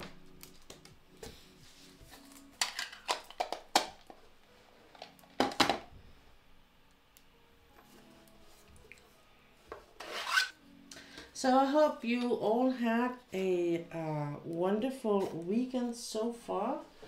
And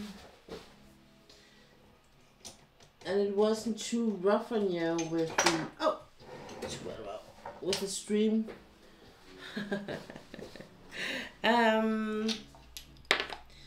I of course was I was out with my horse yesterday, and had an amazing time with him, and I enjoy every moment I am with that boy. Oh shoot, I shouldn't have done that.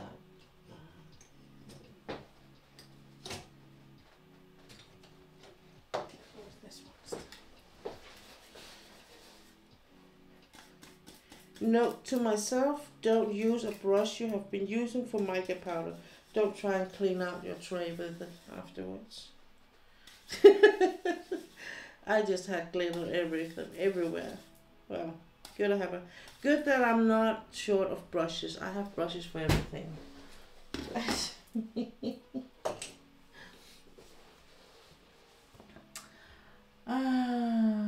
It's cold this morning here all day.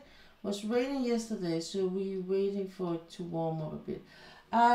Yeah, it's been cold here too, a bit chilly, and then now the sun is shining, and then that means that it's gonna be a bit warmer in the afternoon. But yeah, I think it's still quite chilly for spring weather. There's only like 14 days or something. Not even that. What is the date? Tomorrow is 22, and that means that there are 8 days left, then we have May 1st. So next week, upcoming week is the last week of the month, and then you will have 2 more days, so to speak. So, and that we're looking forward to, because that means that when I hit next Monday, not Monday tomorrow, but next Monday, I will get my first portion of my salary, and the next day I will get the next one. So that means a bit money in the bank, and they will go as fast as they can, but it is what it is.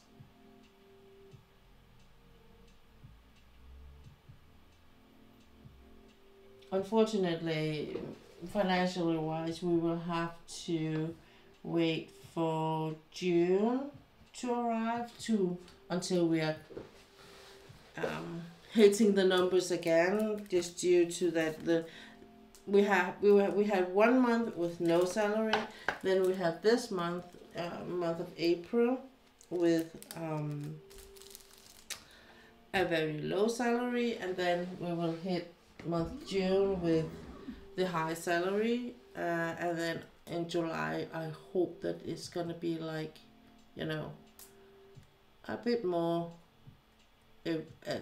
everyday thing. Okay, what I have with this one is I'm gonna do my plan with this pictures. I'm gonna work with these. So what I did with the other one up here is I did, for instance, like this corner, and then I will be doing like, cause this and this it has like an almost identical twin on the other side, like the two wings. Yeah, almost, no. But it had up on the row up on top here, that was like an identical twin, so it would be more like, but I think actually I'm gonna do here, and then I will be doing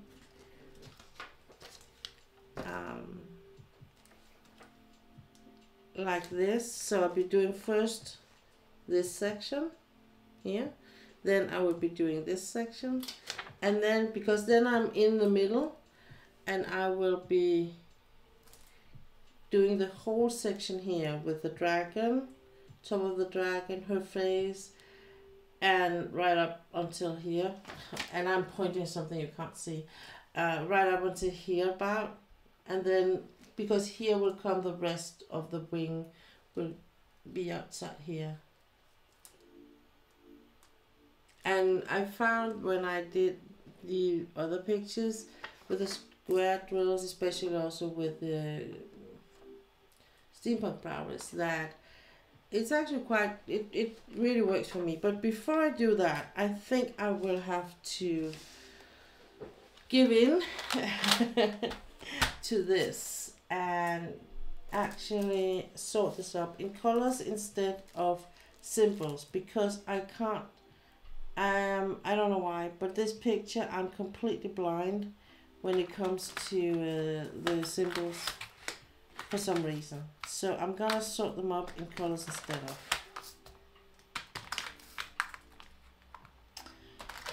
Because the other thing is really annoying, and I'm searching, and I can't find it, and that annoys me a lot. Blue and blue, purple, this is brown, purple,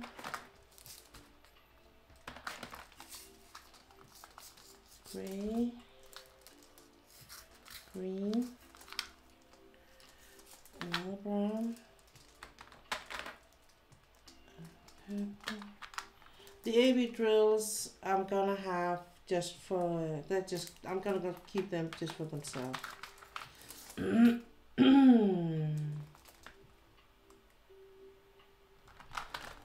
purple. So I think I'm gonna take these. This is more bluish, and this is purplish. Right, blue, purple, purple, blue, purple, blue.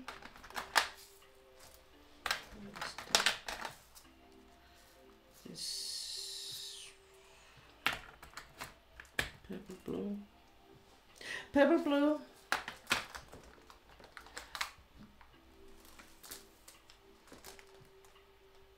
I just realized I get paid next Friday. Whoa, yeah.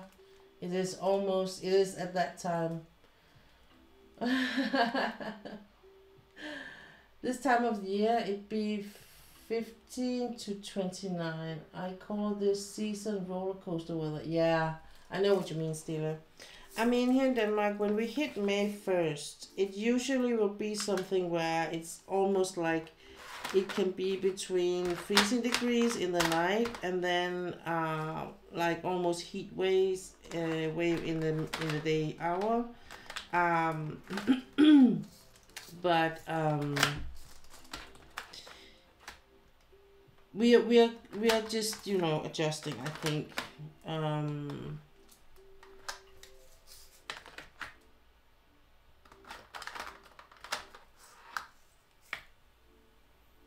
Purplish.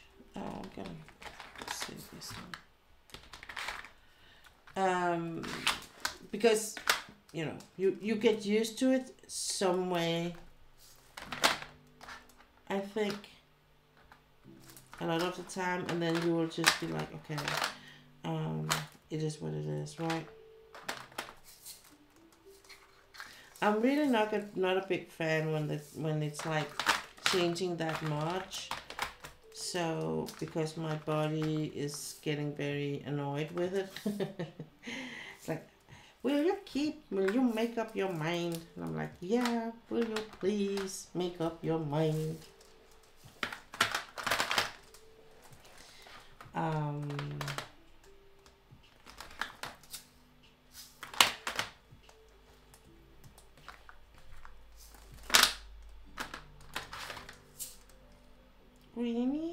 Greenish, purplish, gray.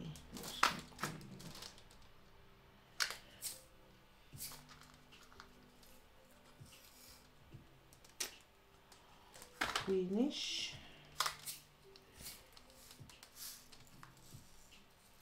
greenish, gray, greenish, skin color,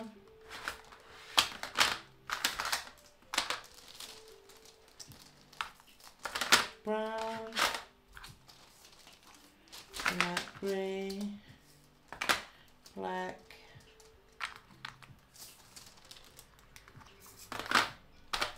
greenish, whoops,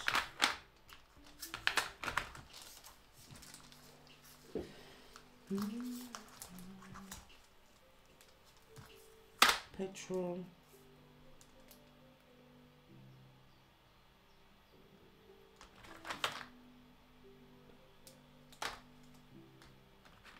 gray, green.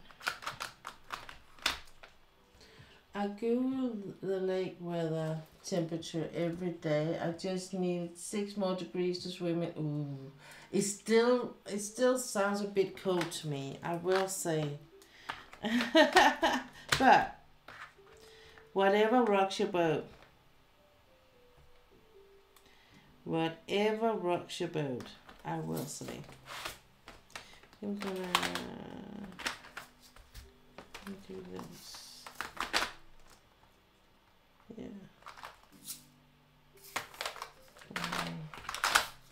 Green. And then I have a black. Yeah. Yeah. Now, I hope this makes it a bit easier for me. Now I sort them out in colors instead of. I swam in April before thinking no, it'd be fine. Just 6 degrees, it was not fine. 6 degree difference, not to. Oh!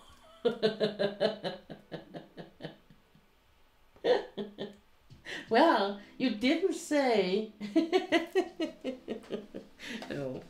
I thought it was like, I don't know what it is, but I mean, what is the temperature? 10? 15? Freezing? 0?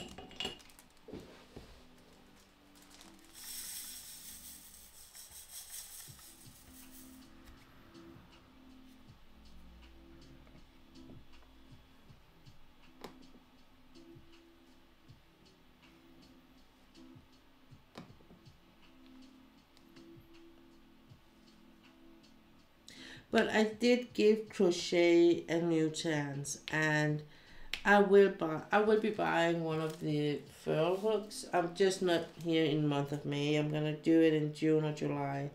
When the finances are there for it, I'm gonna give that to myself in for birthday present. But um, I'm we're working on it. I'm not a girl that usually give up, so I'm working on it, and then small steps, baby steps. So I'm crocheting a row or 2 rows every night after dinner, because we usually are watching like a crime scene series or something, and then while we eat, and then we will be, I'll just be doing something with my hands while I do the final things. Oops, sorry. We need to get you closer to what I'm working on. There you go.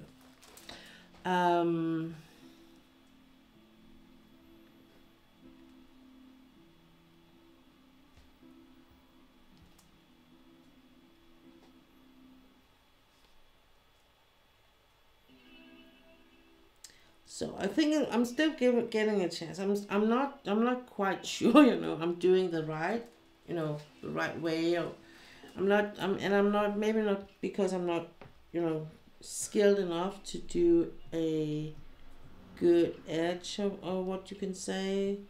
And I think that's part of it too, that I'm so used to my knitting things look a certain way.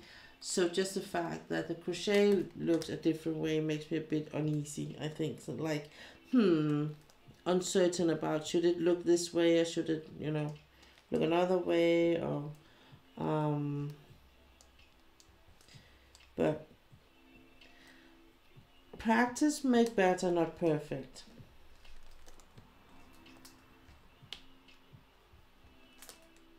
And I really want to be able to crochet in a way. Just some easy things, not some big complicated pattern thing or anything, but just be comfortable in doing the most basic things. I really want to.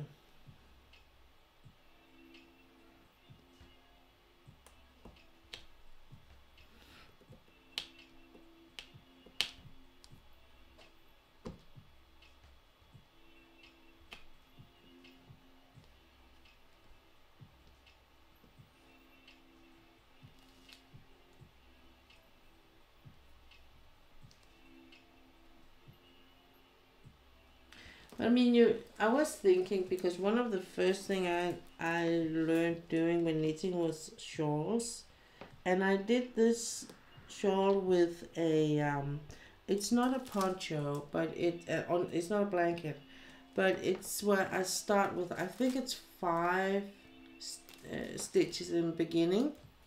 So start with 5, and then 5, and then I take like one stitch out in each side, so it starts like very narrow, and then so it's like a corner to corner thing. But just because the way you do, it gets quite big when it's done, but also in a way loose. So I was thinking, if I did the same principle in crocheting, but with some of the big stitches, so it's not the basic, the small, the first you do, but maybe some of them where it's like you have, 2 on top of each. I don't know what that is called in English, but so it's like you have 2 chains on top of each other thing. So it's maybe a bit more loose in it. I was thinking, trying to find maybe a written recipe on that, or maybe do one myself. I'm like, and that is actually why one of the things I love about being a bit, crafty, is that is actually experimenting with things. Sometimes, you know, it goes good and it's an amazing thing and you create something new. And other times it's just a long frock project.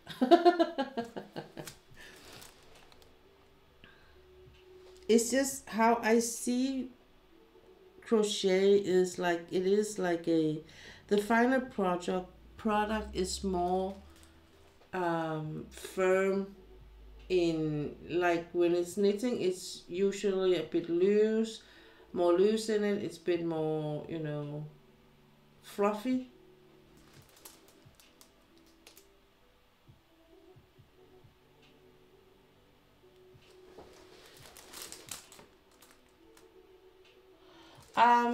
No, I think I'm gonna check drops first because they have free recipes in there, so I don't have to pay anything for the recipe itself, so I can just download it or look at it right from the website itself. But it was just something I was thinking of. It should be possible to do.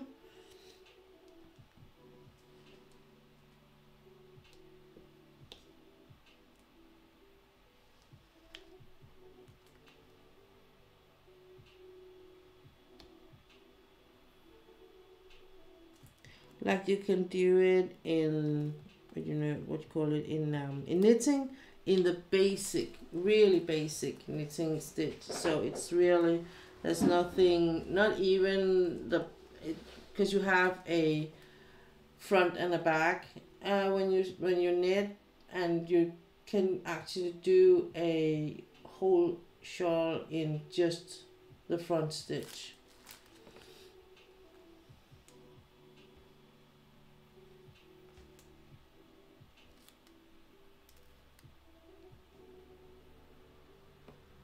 So it's like it should be possible to do the same.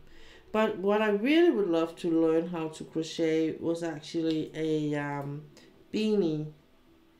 I thought that could be amazing to do that.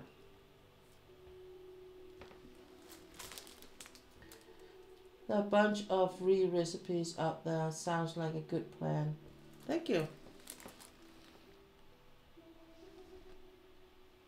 So I was thinking of, you know, try and see if I could find something easy to crochet, like a beanie, when I have done a bit more, one more cloth, you know, just to get some of the rhythm in it, in crocheting. Because crocheting is something, it's a different rhythm when you crochet, when you crochet than when you knit. I think. To me is.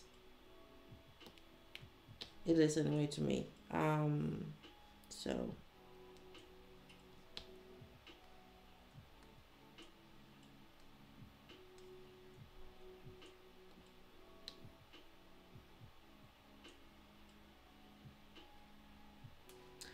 So Stila, do you want me to draw a card for you before you leave? I can do that if you want to.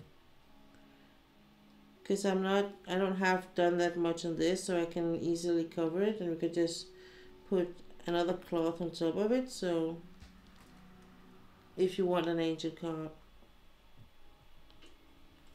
on oracle card.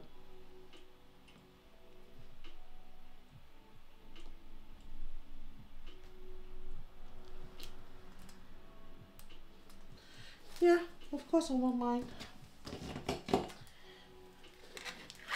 We just gotta do this. Zoom further out. Zoom out further. Thank you. I keep switching those two commands around, but one day I will learn.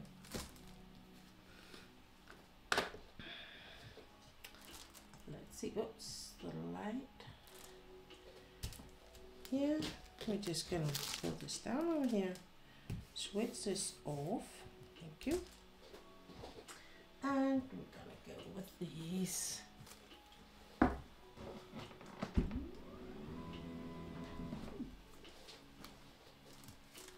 So it's not just Stila, everyone can get a card today, of these today.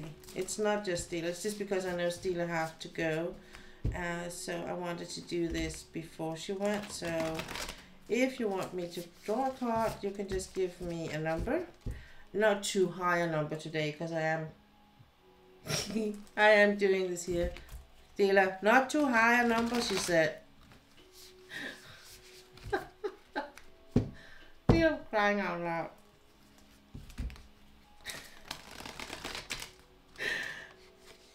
I don't have the whole table, woman, ma'am. 3. Yeah, can we do the 3?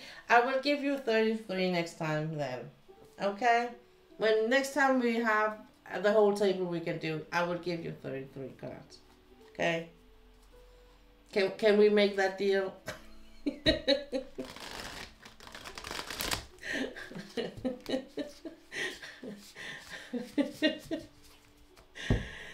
It's okay. We'll go with the 3. We'll go with the 3.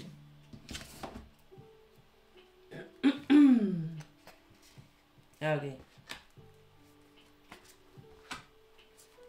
Let's see what she has. Contemplation. Oh, that's a beautiful. It's almost kind of summer or spring card, this one.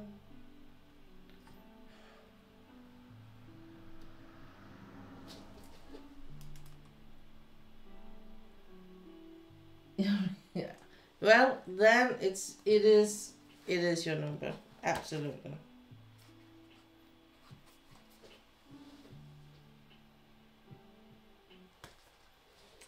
Okay, let's see what it says. Contemplation. Contemplation helps you see things as they are. Reflect on a situation or character trait with a clear mind and consider things from a fresh perspective. Notice any preconceptions that keep your mind occupied. When you silence your biases, circumstances become clear. Strive to look at things as objectively as possible. Ask yourself questions to help this process.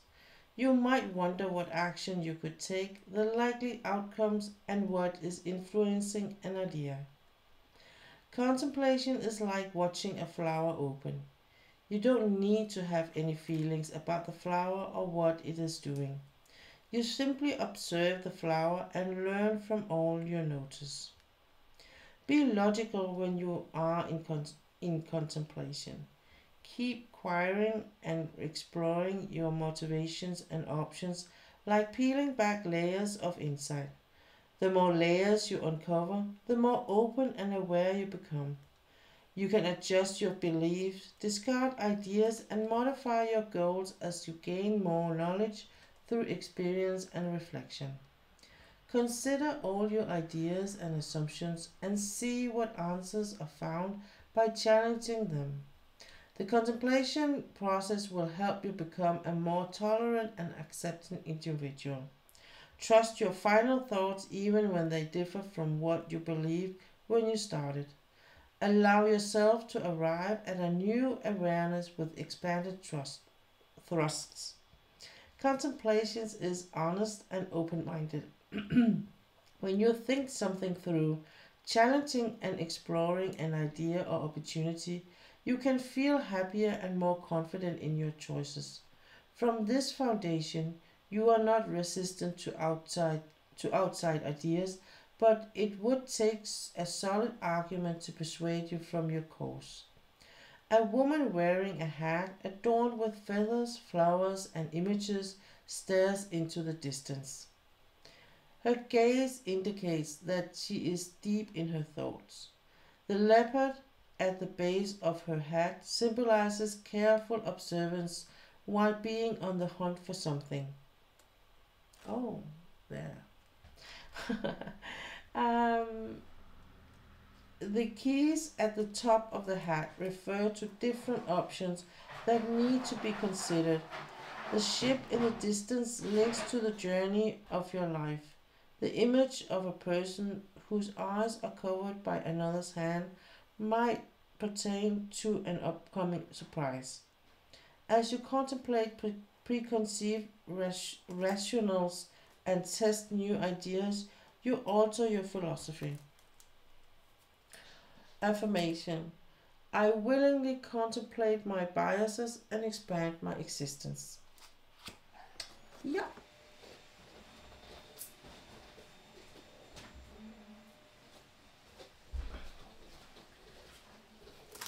This is spot on for what's going on at work.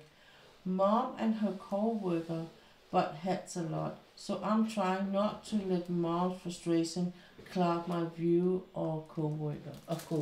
Oh, that is some kind of in between you are there. I can see that, yeah. So, yeah, you're so right. It is just what you need, this card. I've heard about these employees for 10 years. Got to get to know them on my own. Absolutely.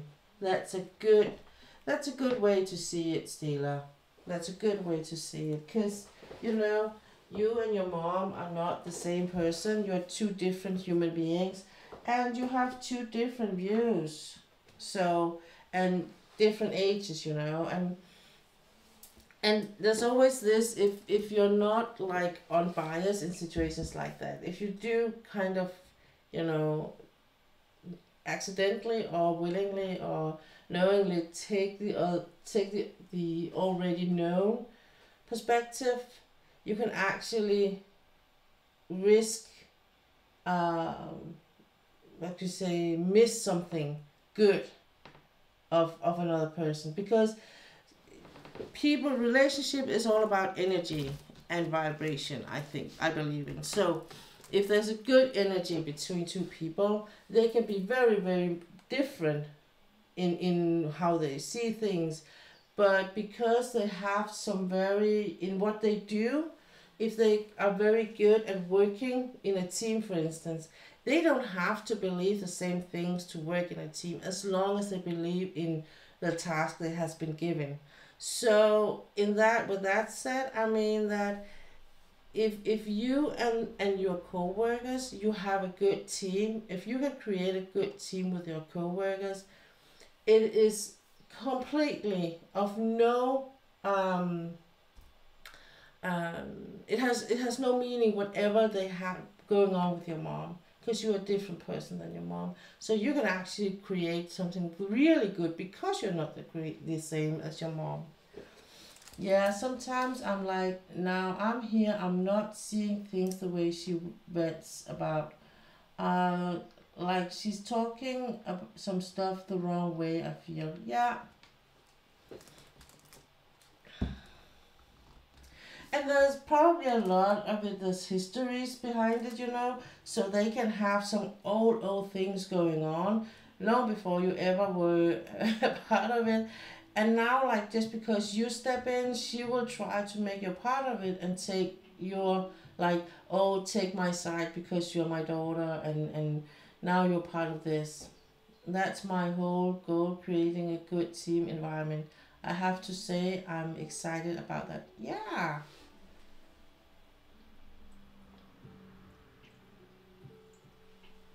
And I think it's a good thing.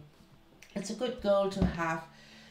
To be like, look, we are X amounts of people that needs to work together to solve this thing. We have a task to do.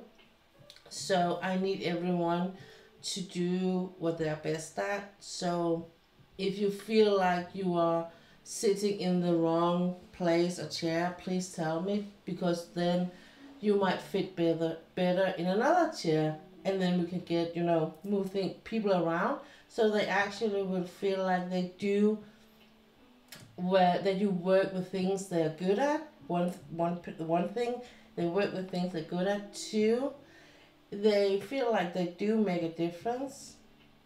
And three, they feel like that you appreciate them more because they are good at what they're doing, and because of that they will do even better and try to do better, you know. Yeah.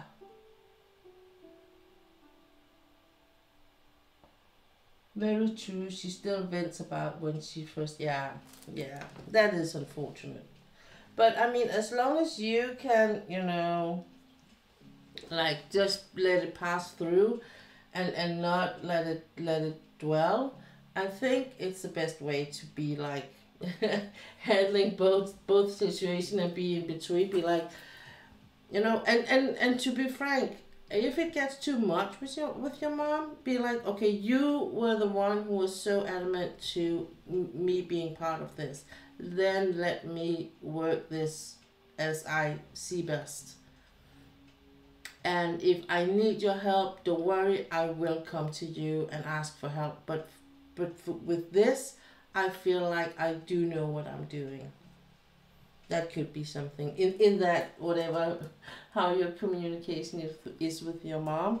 It could be something like that, because sometimes I think the problem is that humans sometimes can be so engulfed in their own history and their own minds and their own, so when they just want to be right, they want to win the war.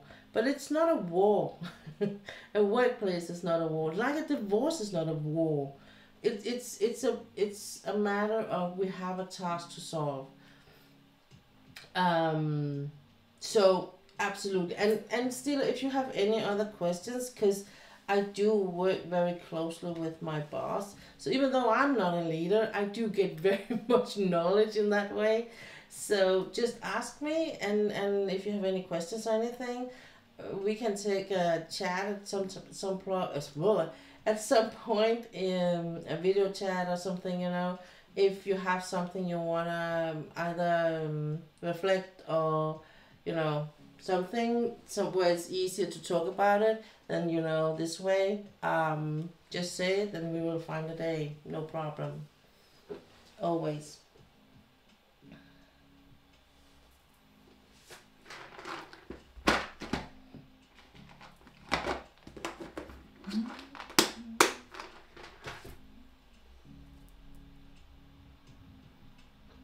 No problem.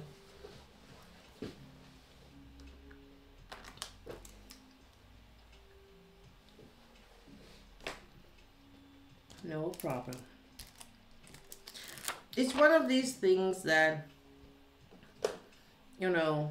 for in both ends, both for me and for you, can be easier when you talk about it than when you write about it.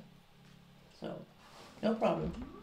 But you also always more than welcome to write to me, on our usual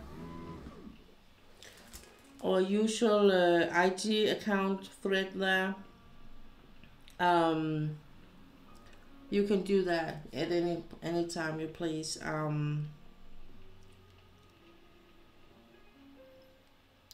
If there's anything about how to do.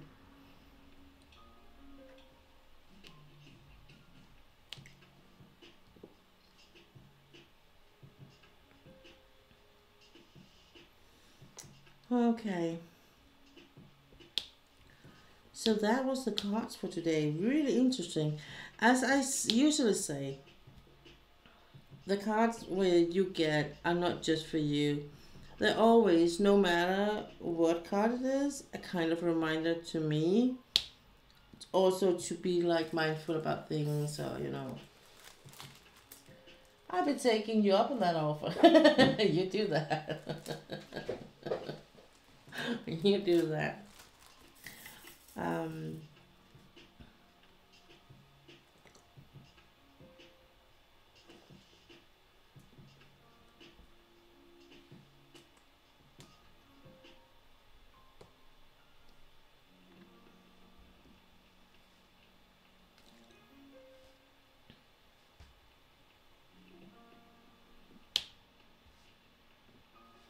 So I went out today and I bought some goodie treats for my dog.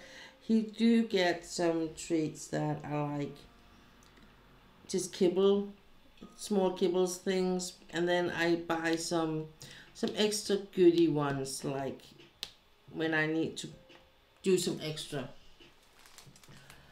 Okay, hubby got us all packed. I'm going to switch the phone. It's all a bit of a drive, so you're all going to Walmart and play with me. Okay, as long as he's driving, no problem.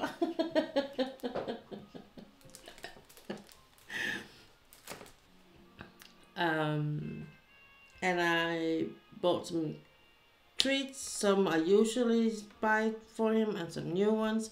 And then I bought some, I need something to roll the picture around that I'm gonna transport for, that I made for my, for the office, the steampunk prowlers. And I sent a picture of it to my boss, and he was very impressed by it. And then I'm like, I don't have noodle poodles in Denmark, you know, just around the corner. But what I do have is like a, you know, a shop where you can buy all kinds of materials for buildings. When you want to build stuff and things like that, or install water closets or bathrooms.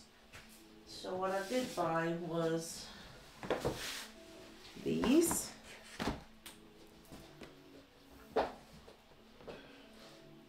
So they're like foam, and it's two different sizes. One in a big figure. This is, I think I'm gonna use for the big picture, and this is for a smaller one. They're all 1 meter, and it was very inexpensive for me to buy. They are all because you use them to isolate, put around tubes. So they're all open here. So I actually did use one similar to this one to put on my rack, just so that when I put pictures on top of it, it would be more like a softer way to bend over it, you know.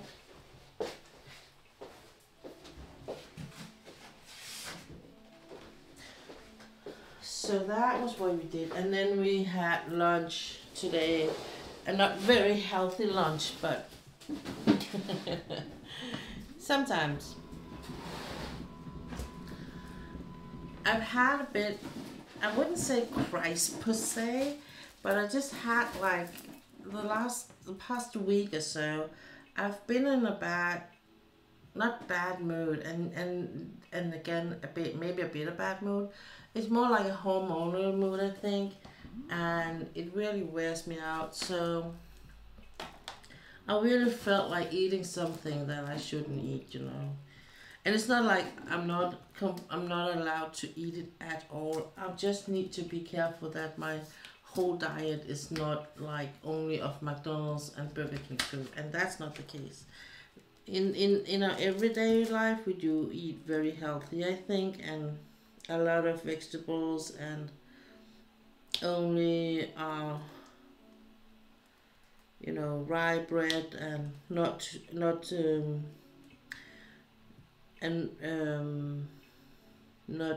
you call pasta, or you know, potato and stuff like that. It's not, we do eat sometimes, but not every day. And so I think to me, a good diet is something that where everything is a part of it. So both fish, meat, vegetables,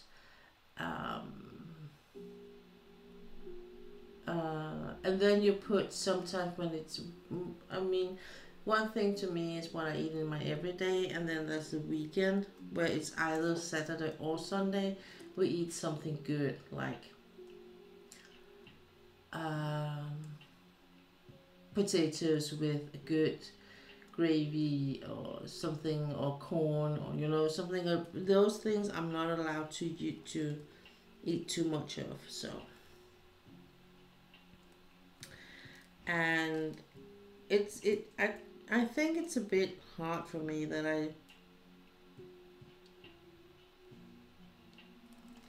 that the most of the what they recommend is actually uh, you know, do as much training and exercise but it on a daily basis. I'm like, I can't do that. Like what you say I should, I can't, because I have tried and it's only getting it worse. um and I know I have talked to my GP about it, and so it's more like a mental frustration, I think. um and I was kind of thinking if you know, do I need to talk to someone about this? How much does this really bugs me, or you know, is it something that I need some professional help to? So because I can't go into depression with it.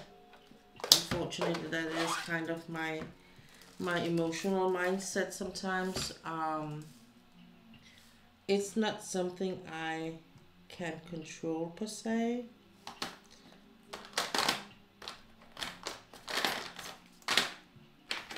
Unfortunately.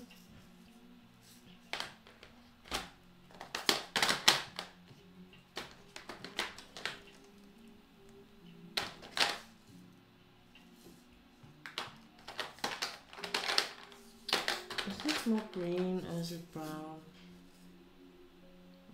It is green. They're green, all of them. Okay.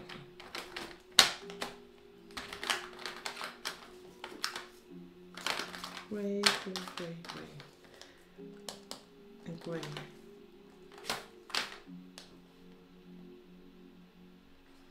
I don't know. Maybe it's more. It's gray.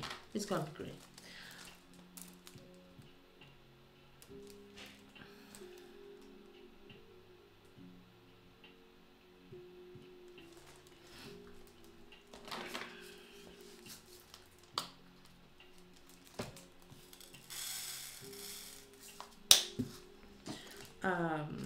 So so I think that I just need. I had a lot of, like, you know, the urge to eat all the things I was not allowed to, and I think, again, I think it's part of my mindset. I just need to turn it around, not to be like I'm not allowed to, but just that it's not good for me to eat too much. So make like an active choice about it more than a raised finger, you know, like, because I kind of mentally react the opposite just automatically. If someone is saying no to me, I'm like, I'm gonna decide that on my own and do it. Just because you say no. It's been like that since I was a kid, I think. And it was like my mom and dad never really saw that.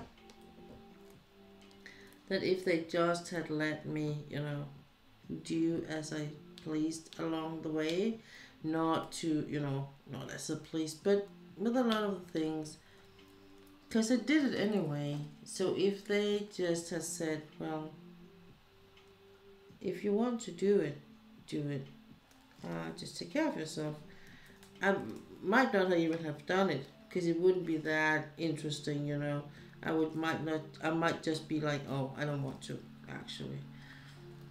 I think I'm just choosing to stay home or whatever. Or maybe just do it and then we wouldn't have that conflict about it. Because most of the time the conflict was just a matter of me despiting the the rule, like in the way, because it was like don't do rule.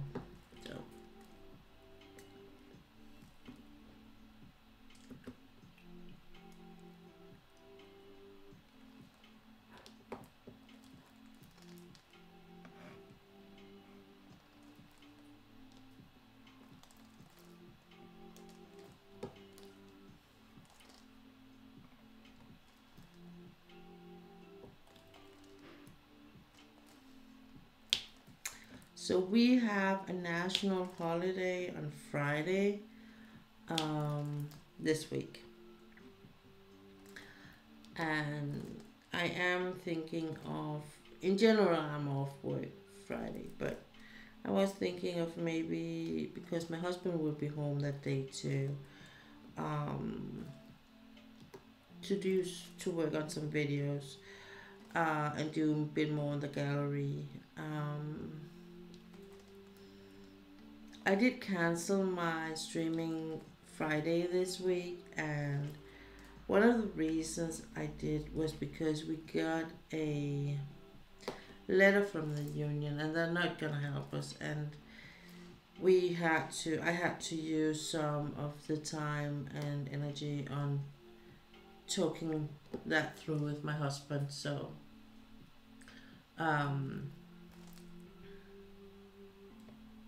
we had to sort that out and figure out what to do and what not to do, how far does he want to go, and at what point do we, let go and be like, no more.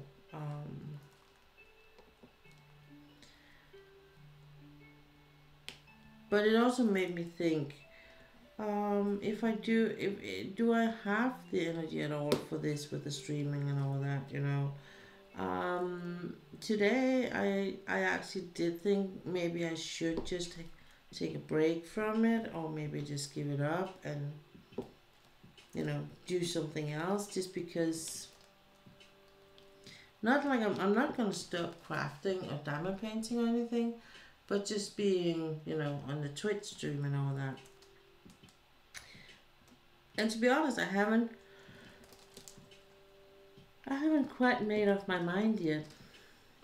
And I think part of it is because I really enjoy being here and talk to you guys and, entertaining with my life or whatever. But on the other hand, it's also really, really, draining me for all energy, and maybe the outcome is not as giving, what sometimes when I have to, several things I want to do, I have to be like, think, is it worth it? And I haven't quite decided whether it's worth it or not, to be honest. It's not like I don't despise it, and it's not like I'm feeling like complete waste of time, because if I did, I wasn't here. That's for sure.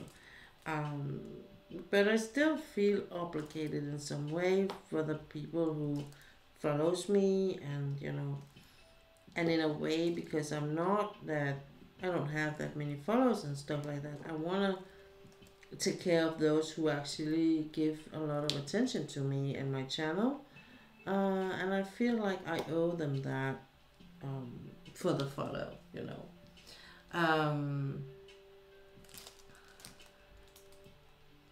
On the other hand,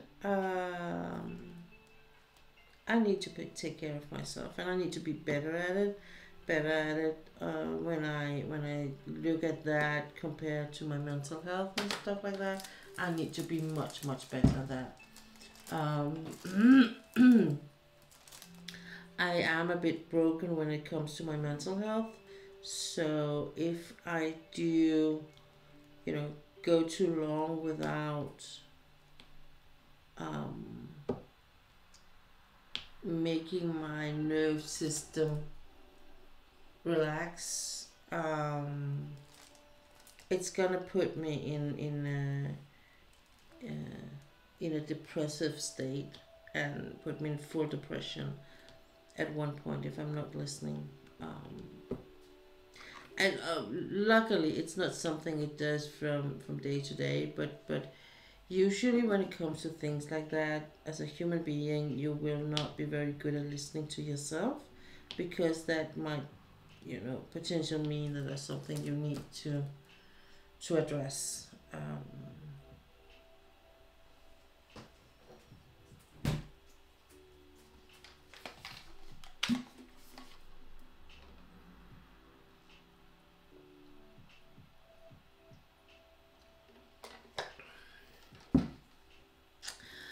So we will see. I'm gonna take one day at a time, and I mean, it's not like I stream all the time, and I only have 3 days.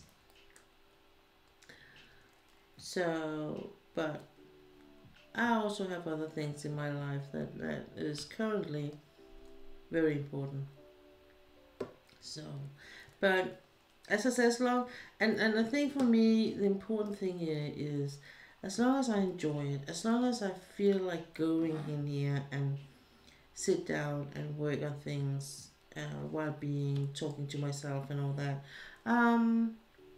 as long as I feel that's okay, I'm gonna do it. And then maybe just take these, like, you know, like Friday and say I can't do it today. Um, that might be enough. Hey, bitch, welcome in. Thanks for stopping by. What are you up to today? How are you doing? It might be enough, and we will see. We will see.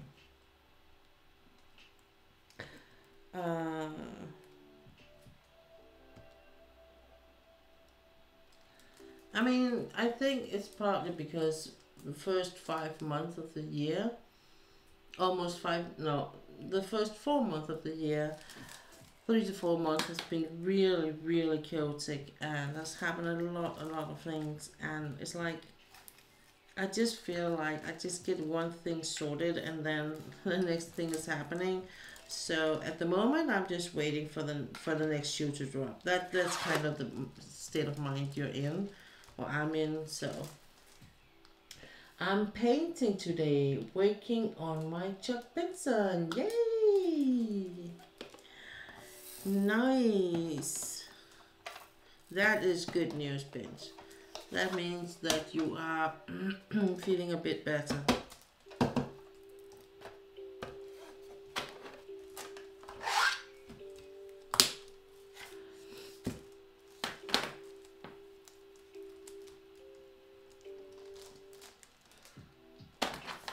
So I am working on Siblings, and it looks like, if you don't know it, it looks like this here.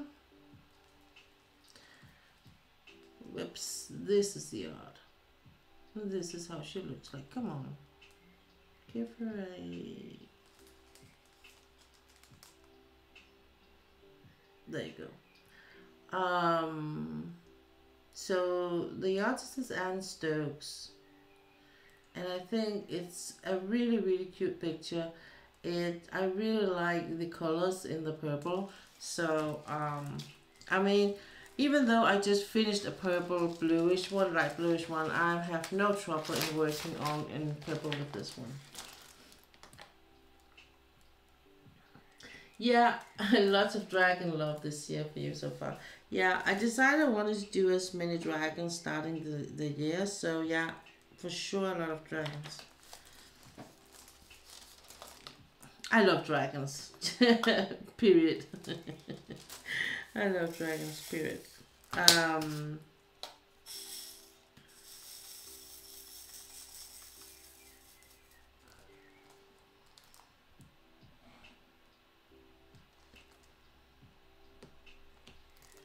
I like the way Anne Stokes do her dragons. To me, the dragons she draws, a lot of the dragons she draws are like how I imagine dragons in my head when I have been growing up and got all kinds of fairy tales told or written to me.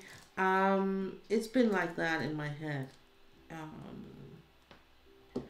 It's not the cute red and spangled dragon. This is, to me, real dragons. This is how they would look like if I would come across one out in the wild. Right before I faint because I get scared, but that is how I would imagine it.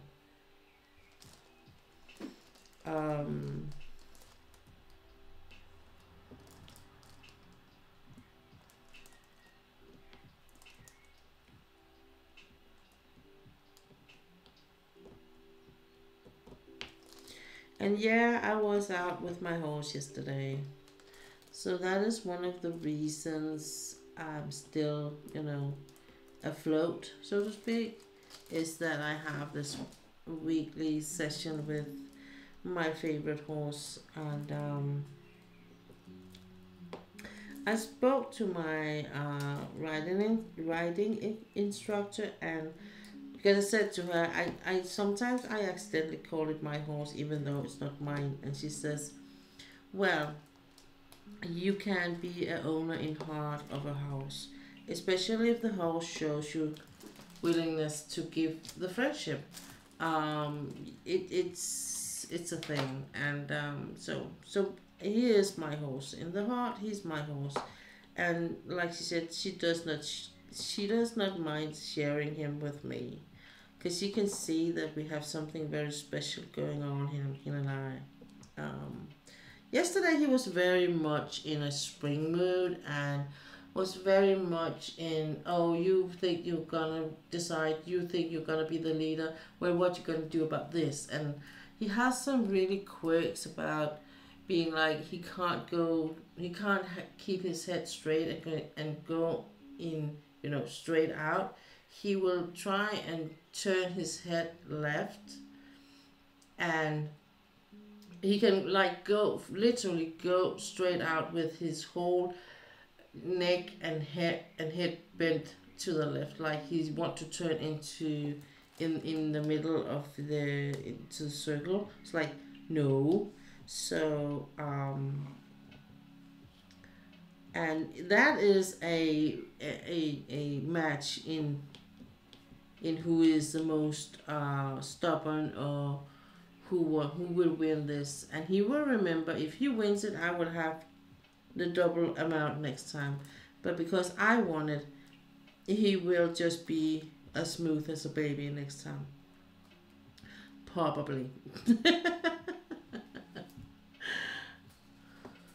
um, so, and it's actually making a horse go straight ahead if it does not want to, or look straight ahead. It's not an easy task. It is something that does take some practicing. The thing is with it is I do it instinctually. So it's not, I haven't worked with this part of it. Like, now you have to work with how to get the horse to work straight out, and don't be like looking at the left all the time. And it's not a matter of yanking in the rein or anything. It's just small adjustments you do in the reins. So, because even though he has this whole ass head bended to the left, if I just give a small adjustment in my hand, he will feel it all the way in the rein and down in the bite, and he will, react to it.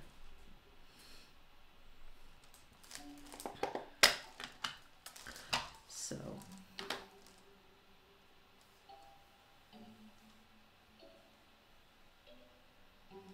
I think someday, maybe in the summertime, if I feel comfortable about it, I have been thinking of maybe get my husband to record some small videos with me on the horse on Albert, so you can see how big he actually is when I'm on him or standing next to him, and what it looks like when I'm riding him.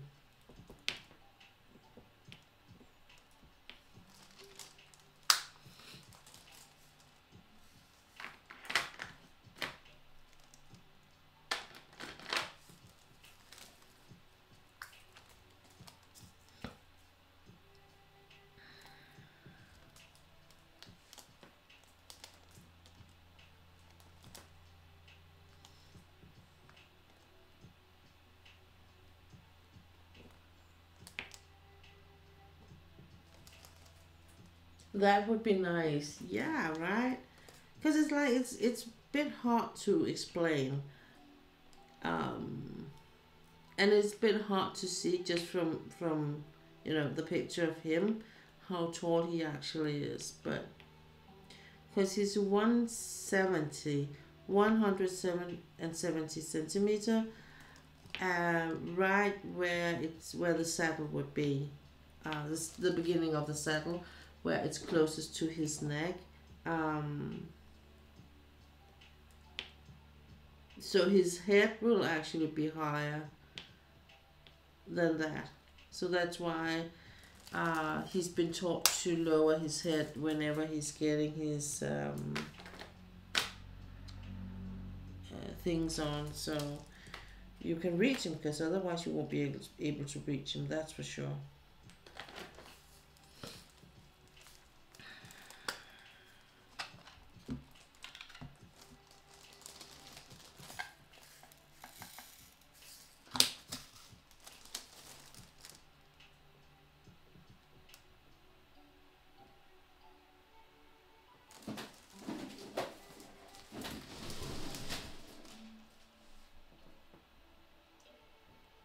Bench, could you please do something with those?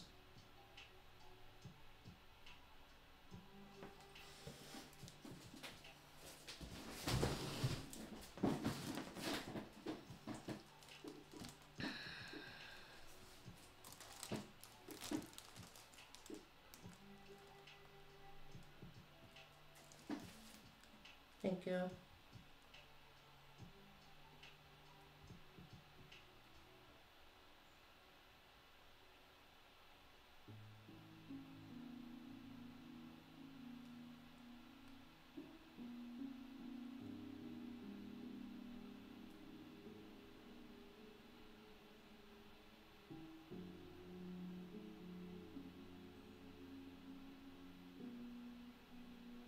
Go, Lula. Perfect.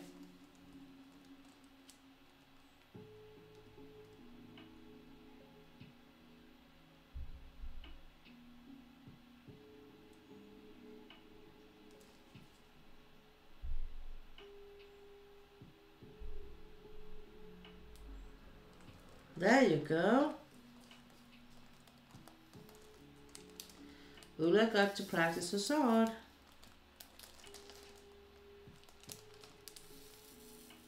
Thank you.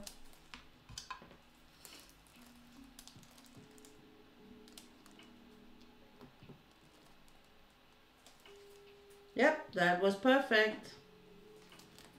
Perfect. Good job.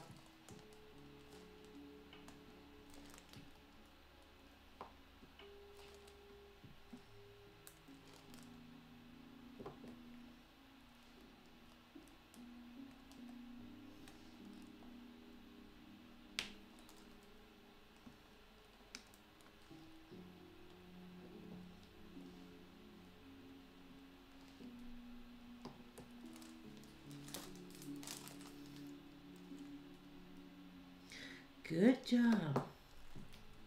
Well, that's the positive things, that they do stop by sometimes, those bots and stuff like that, because, you know, you can get to practice your sword skills on those, because, you know,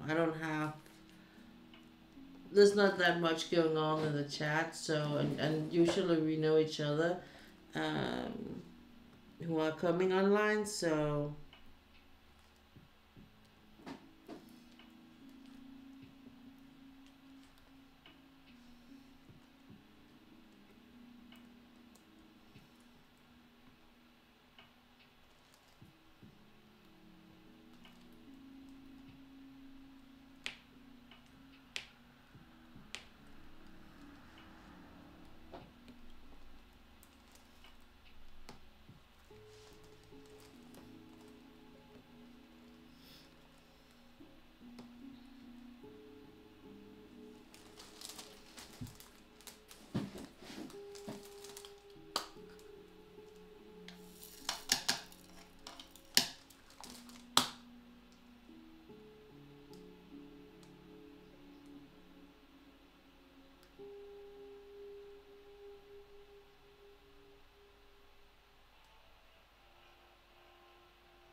So it's good. It's really good.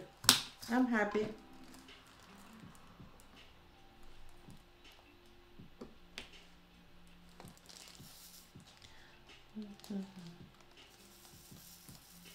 So I have about an hour, I think. So I was thinking of doing something else, but you know what? I'm just gonna go on with this one and get as much done today on it.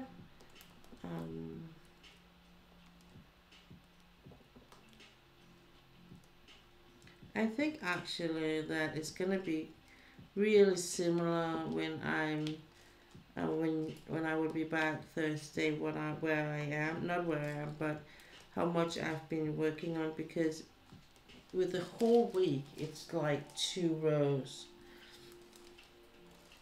So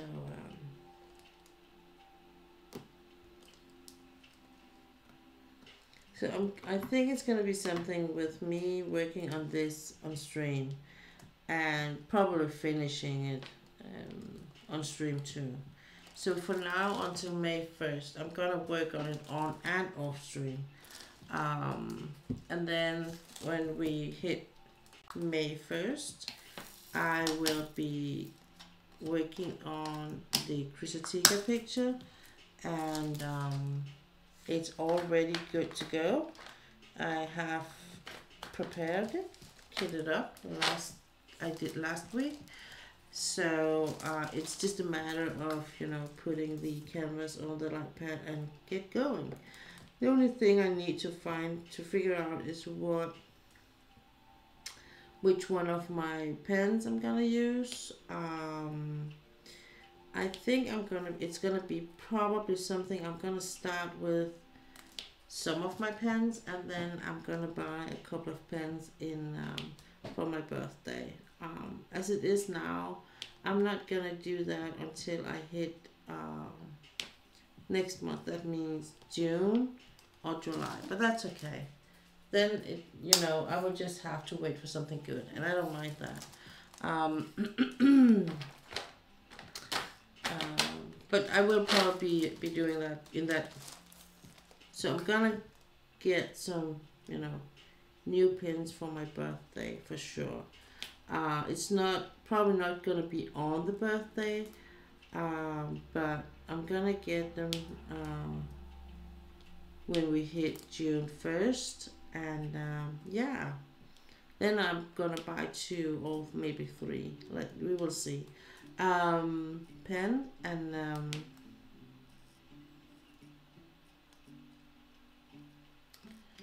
until then I'm gonna use one of the others I have. Luckily I have a lot that has like spring colors or purple colors and like these, so it shouldn't be that hard to find someone I can use for that picture.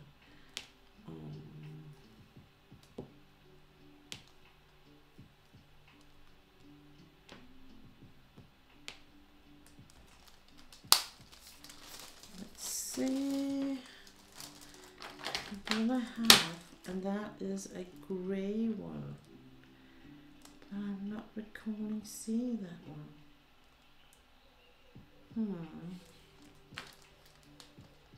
And that's because it's not grey, it's green. It is actually green. It's actually more brown grey thing. Some of these colors are a bit like, I don't know what to call them. Color. Is it brown? Nah. Is it green? Nah. Grey? Not really. Something in between these 3 colors. Okay.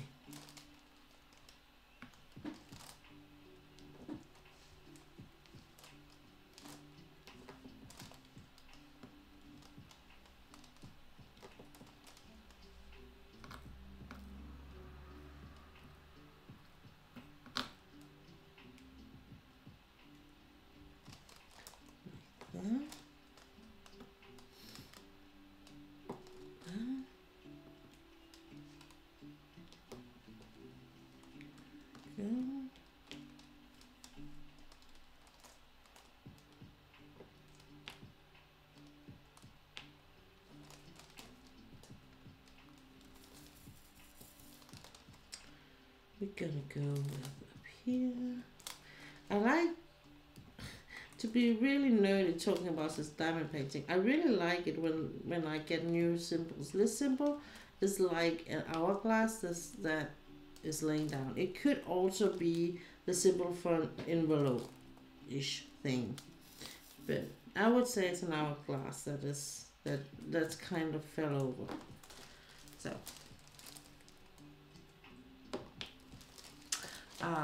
but I like it when I see new symbols on. There's a couple here that I haven't seen on a canvas before, so and it's getting all nerdy when I say this. It's like, oh, you didn't just say that. Yeah, well, yeah, I did. Sorry. Sorry, but not sorry.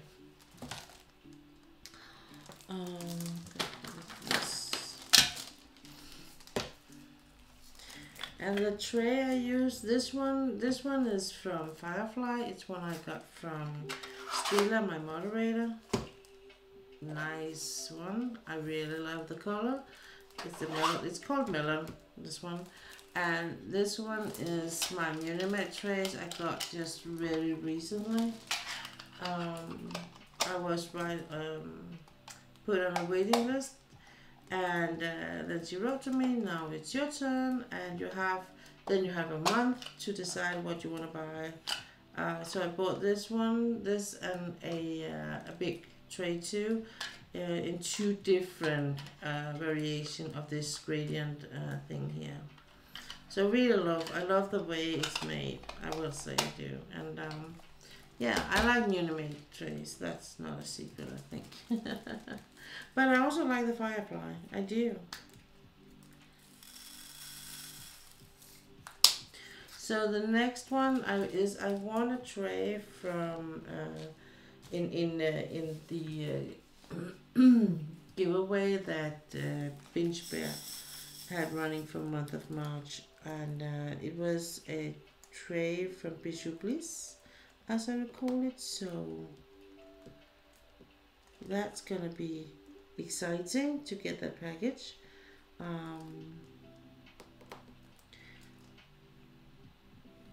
And some Scottish treats, as I recall it. So that's going to be nice. I like getting new things, and I like getting presents. I'm not gonna deny it. So if you're new to my channel, welcome in. Sit down, have a cup of coffee of whatever your choice is. I do diamond painting in here, so it is a crafty channel. I do different kind of craft, diamond paint, I do knit, I stitch, I crochet, I color, whatever. So yeah, and then I talk a lot. I will say, I can just say, straight from the heart, I do talk a lot. I know it, and it's a thing I have practiced for many years.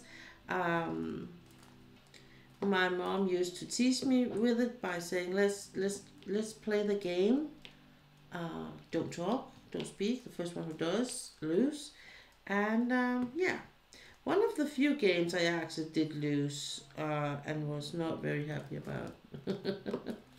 No, I'm not good at losing games. It's not my thing, and that I think that's probably why I don't like playing any kinds of board games, or something like that, Monopoly or chess or whatever, because I used to my big brother used to beat me so bad in those games. I'm like, I don't want to, and I get so upset when I lose. So my ex-husband at one point wanted to teach me a card game, and he actually had to let me win, because otherwise I would be mad for days after that. So yeah, I'm not good at it, okay? But other than that, I'm a quite decent, sweet girl. I have a dog that sometimes will check up on me. Mostly it's when I am doing my late night streams. I am living in Denmark, so English is my second language, and that is something you might hear already. I do apologize if I say something gibberish or rubbish or something. Bear with me, and if it's completely in a way so you don't get what I'm saying, please don't hesitate to ask me what the hell did you actually say, and I will try and explain it in another way with other words. So on my Sundays, like today, I start out with 1 hour in Danish for everyone who want to come and stop by and say hi, and that are not too keen on doing it in English. You can enter here on Sundays at 3 o'clock, and I will for an hour be only speaking Danish. So, yeah. I will say that maybe at one point, when I do get a new computer, I am probably gonna stream some gaming too.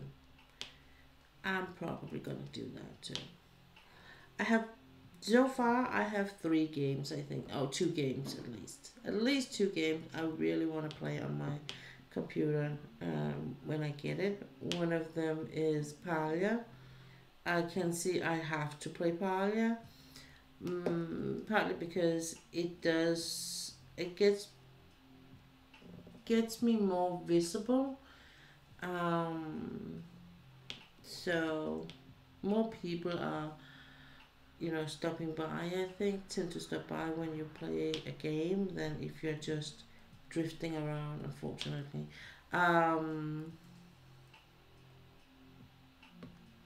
So that is something I am thinking of, if I can get my hands on a new computer. Realistically, we're gonna talk late summer, early autumn, I think, due to all these circumstances we have going on in our life. Means that as long as it works, like with our tumbler and our washing machine, it sounds really, really horrible when they are doing their things. And for instance, a tumble dryer, it needs some first aid from me, where I kind of have to turn the inside of the tumble dryer, and it will be like the clothes will be enough, distributed till that it's not too heavy for it to turn it around itself or make it go around itself. Otherwise, it's just gonna be like locked because it's too heavy. It's uneven. Yeah.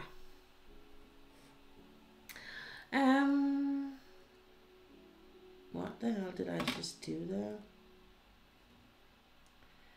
Yeah.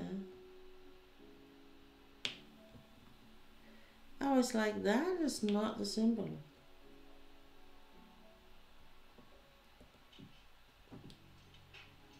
That one is. That one is. Oh, yeah, it was only 3.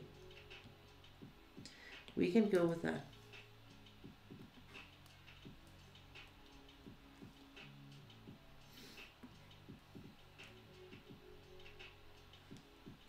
Oops. Come on.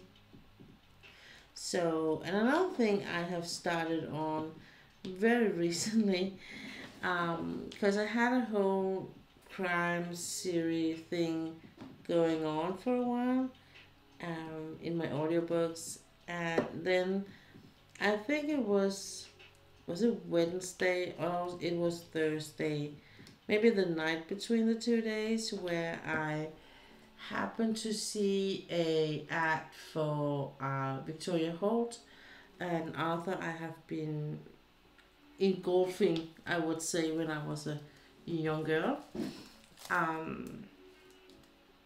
I was reading my own books when I was, I think I was 7 or 8, I think. So, and we had a lot of her books in our living room.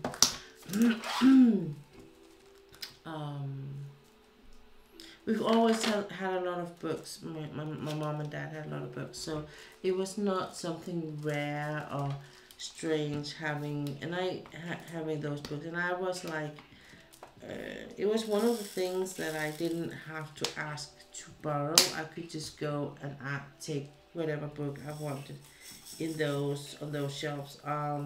Mom and dad did have other books standing in their bedroom, and it's not that I think that all of them were like dirty books, but some of them were, and they were there for a reason, you know.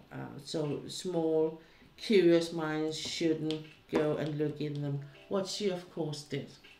So, um, they were not. They were really. They were very innocent, those books, compared to what the young kids see online today. They were very, very innocent. But still, it was something a bit forbidden, you know. There was naked body in them, but it was more like upper body, naked body thing, you know. And it was a couple of them were like it was illustrated in drawings, so it's not pictures per se. And the histories in them are very, very innocent in a way, you know. It was not so graphic. It was more like he kissed her passively or something, you know, or all over the body or something. It wasn't that, you know, really, really innocent compared to what you read today. Um. So, yeah. But then I saw this ad about Victoria Holt. I was like, oh, I remember her. So now I actually started listening on some of the books I remembered from back then, and it's quite funny. I haven't completely decided whether I like the voice of the one who's reading them out loud, because I'm not, you know, she has this British very, very British accent in a way, like in the upper class thing to me, without being a part of the whole, without being British. It sounds like that, like the upstairs people. That's how it sounds to me. Um, it's probably not that. It had probably something to do where she lives, I guess. Um, so I don't know. I haven't, as I said, I haven't completely decided whether I like them, but I still like the books, and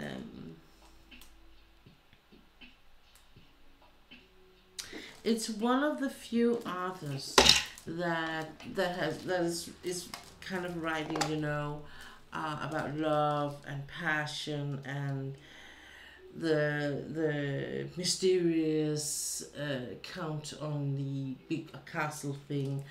Um, but to me, she does it in a way that there are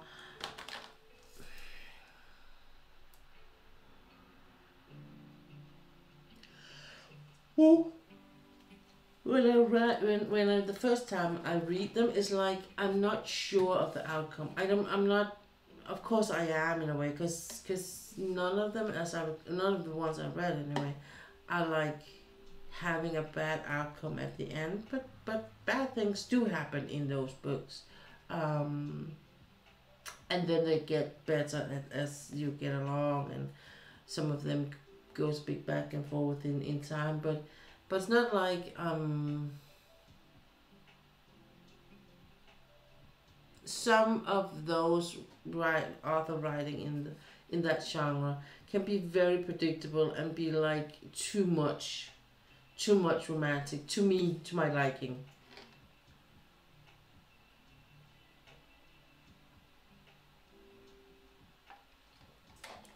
I've always been more like blood and fight and nasty things, you know.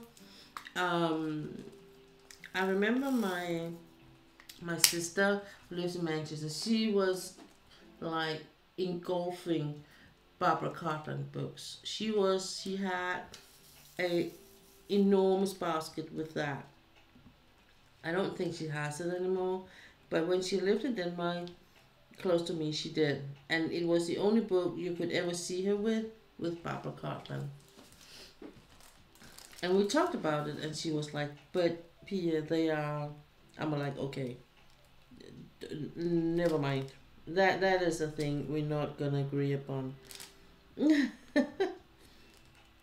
I'm reading something with a someone getting ripped apart by wildlife or murdered with some kind of weapon, or autopsy, and she's reading about how she would be swooped away by a dark tall stranger. um so yeah, but I'm not I think in that way I'm not a typical girl, because I don't like chick flicks. I'm not into all that, you know ro- romantic thing things with, to me I think, to me, because I know a lot of it is just, it's just too much. It's too much Hollywood in a way. Even the drama is too rosy red.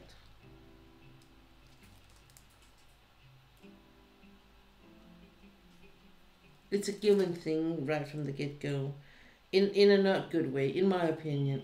Um, I know a lot of people do like them because otherwise they wouldn't sell for that much as they do. But yeah.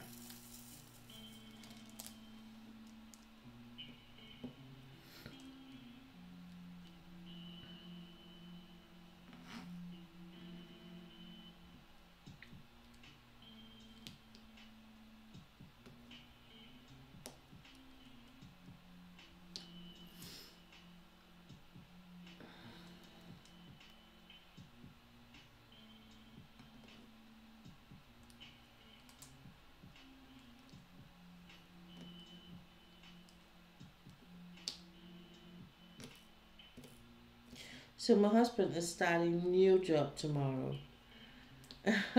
The other job he had for 4 weeks or so, I think. So the new job he started tomorrow is a job to a better salary, and yeah, just a bit. I think maybe more suitable for him anyway. So he got the whole package, with computer and tablet and phone and power bank, and I mean they have a complete starter package they get, with a bag and computer bag and keychain, and a thermal mug that I quickly got under my nails. Like, oh, I don't think you need that one. Give. I asked him nicely. I asked him nicely. But he already have a that's great news, yeah, isn't it? But he already have a thermal coffee mug in his car that he got for Christmas from me.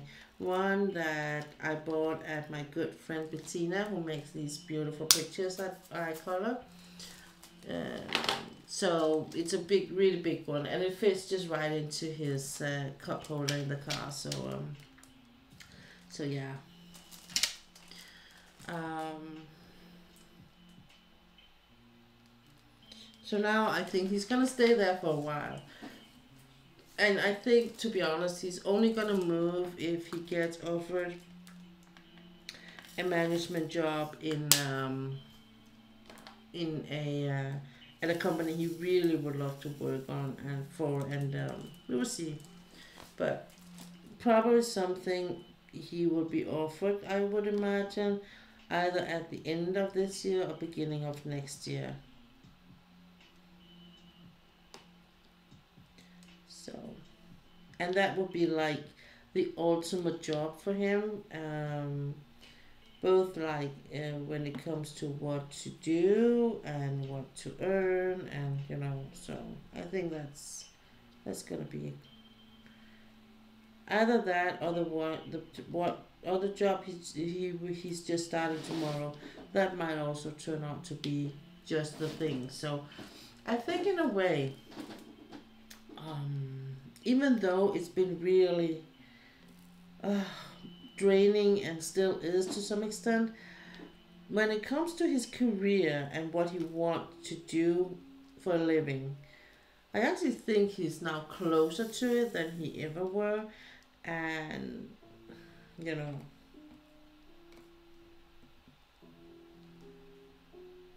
that is my guess anyway. Um, and then we will see what will happen. I mean, from now on, anything can happen. But as we talked about today, that he needs to have a good chat with his nearest manager and talk about what has happened in the previous job. That means that he is a bit nervous about the whole time registration thing, and he really needs something. They can do some bending the rules, so to speak, but not more than it can. You know, it can still see the light of the day, because they need to get it in writing. So if they ever should get, you know,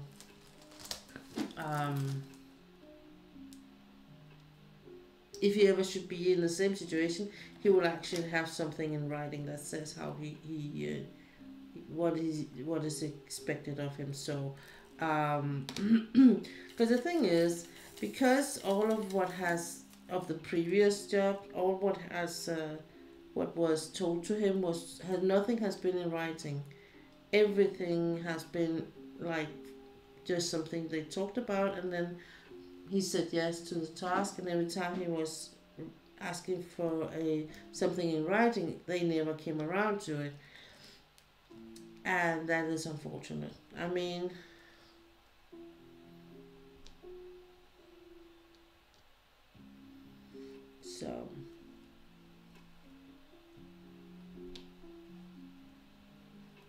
so the latest news on that point is that the union he is in now, we are, because I'm in the same, can't help him, can't and won't. And the latest letter we got from them are really nasty, I think, because it's almost like, I would say I can really be confused on whose side they are on. In how they write it, or she write it, it's almost like she is taking employer's side, and I'm like, shouldn't you be on his side? Shouldn't you be on my husband's side and defending his case, and not be like, oh yeah, but they say so, we're gonna take that as good. Suddenly they claim that they had done another check on someone else, and they had no issues there, and I'm like, okay, since when? And if, because the problem is that manager that they will probably will be talking with, he is, you know, has liabilities in a very serious degree, so you can't trust anything he says. Like, okay. And I think what we agreed upon, me and my husband, is, because of course I'm gonna support him in whatever he decides. So if he decides to be like, I give in, I don't want to do this anymore, I'm through with it, I have a job now, they can go to hell. That's what we do. But he really wants to pursue it. He really feels like they are not supposed to get away with it.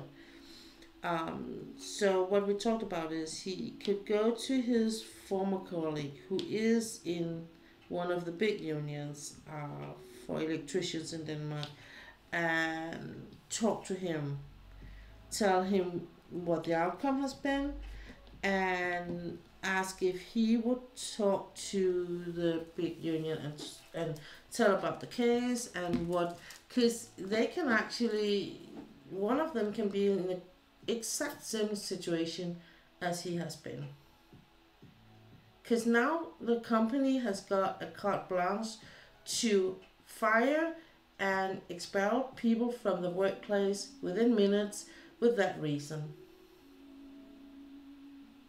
And I mean, they can go as far back as a year if that suits them. And it's like, what the hell? And I feel like they're actually giving them, saying it's okay, you can have a way to do things for 4 years. And if one manager is saying, no, this is not the right way, and even though he does not tell you how to do it, but just like say you do it wrong, and I'm not gonna tell you how to do it, and you have no choice but doing the best you can do. I mean, they kind of says, well, that's their right to do it like that. I'm like, what the actual hell? So there's nothing called moral ethics or anything in this. And it turns out that the union we're in, that we thought could defend him, they can't go to work court. They can only go to ordinary court. But they didn't say that in the beginning. I'm like, what the actual hell? So, yeah. I'm going to write an answer for my husband tomorrow when I have a day off, and I'm gonna, tell them a piece of mind, because I am really I'm not just angry. I'm kind of appalled about it, because I really feel like they're not just not justifying things, they're actually jumping on a person that is already being jumped on. They're actually hitting him a bit harder, because they should be defending him, but they're not. I'm like, they haven't even, they have that apparently that justice department or the legal department in that unit is sitting a complete different place than where we live, on another island. But they haven't offered him a video conference or anything. So everything has been by letter or by phone. No meeting, nothing in the physical where you can actually sit and talk about the things. I'm like, what do we pay for? So, and they kind of blame him for not telling them about the first time he gets a warning, but he didn't get a warning.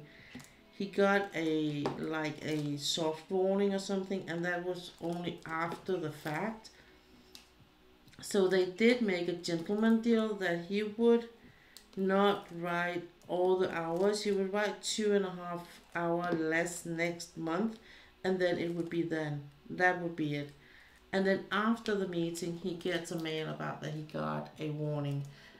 Or he got a don't do that finger. That's it. And the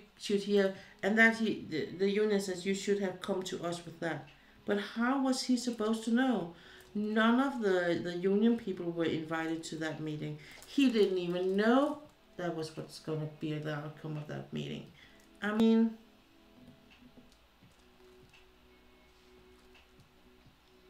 I'm really, really surprised.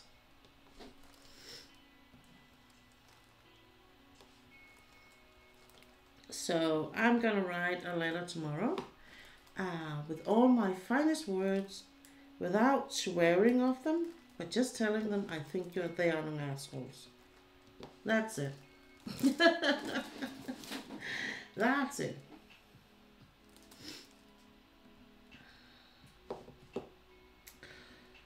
And then no, because I can go on. I'm not.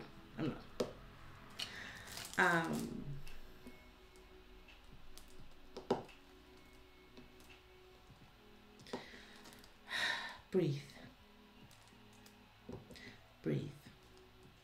So Wednesday next week, I am going to, because we borrowed a laptop computer of my work, my old laptop. We borrowed, so I can bring that back. Plus, I'm gonna bring back, I'm gonna bring the picture I did, Steampunk Progress, and I hopefully we can hang it on the wall. I'm not sure, that's I can't even remember if we have a ladder in there, so we can use that to start, because it's a big picture and none of us is so tall, so maybe we need to wait. I'm not quite sure how we're gonna do it. But anyway, I'm gonna bring that on that day too. I'm gonna have a meeting with my advisor with my special contract. So we are gonna talk about how it's been. It's been 2.5 years, 3 years, 2.5 years. And we're gonna talk about getting a chair, because I do have a chair, but now that where I'm having like a work day at the office, I want another chair in there. And the one I want is very expensive, and that's why usually they will be like getting that. I will be getting that from my from the official side of the state, you can call it. So, but that apparently has become a very difficult process and very bureaucratic. So it's something before that it was something she could say yes or no to, but now she has to make a application for it, and then there's gonna be a whole team that's gonna decide whether I need that chair or not. And she said usually when it's with home office and stuff like that, the state will pay for one, and the company will, the workforce will, your workplace will pay for the other one. I'm like, okay, yeah. I don't know. I could use a cheaper one for sure. And I was going to, but I was like, I want to try and ask, and they can say no, and then we'll figure something out. So I think that's what I'm going with. Because,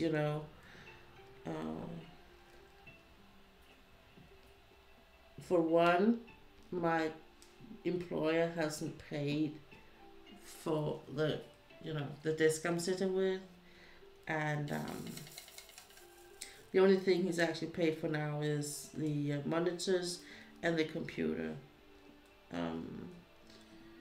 The rest of it is something I either paid for myself or I got from the state. So you could argue that he could pay for a new chair. Well, we will see.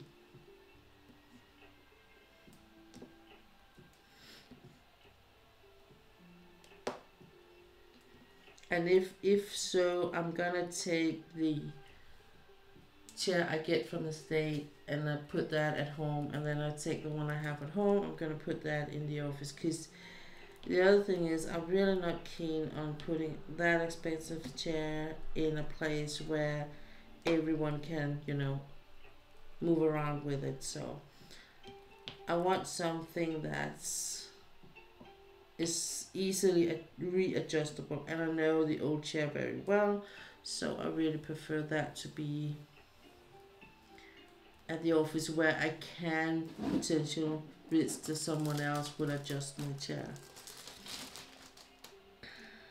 So we will see, and if they say no, I'm just gonna go with the cheap choice, and it's gonna be that,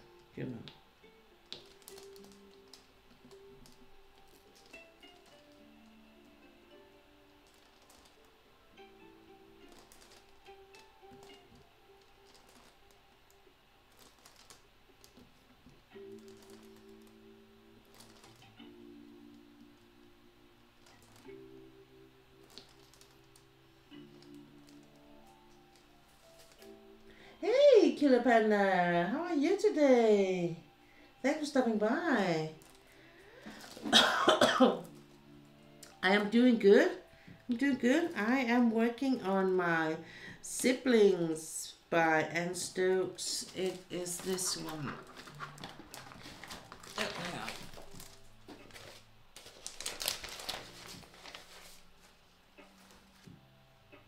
on. Oops. So, there we go.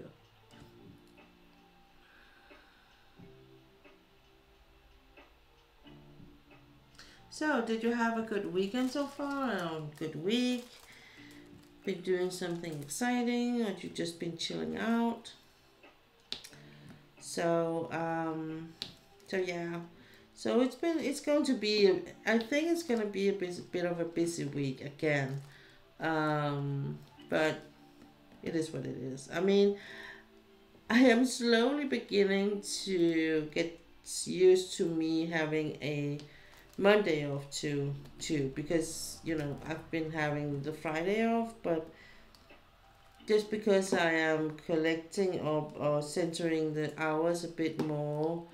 I have 10 hours a week, so I work 2 days with 3 hours per day, and then the third day is 4 hours, and then I'm done. And that means that I actually have a day left that I'm having off. So Monday and Friday, and I asked my employer what he thought, my manager, and he was like, "Well, I'm open for suggestions," and I was like, "Well, what do you say to this?"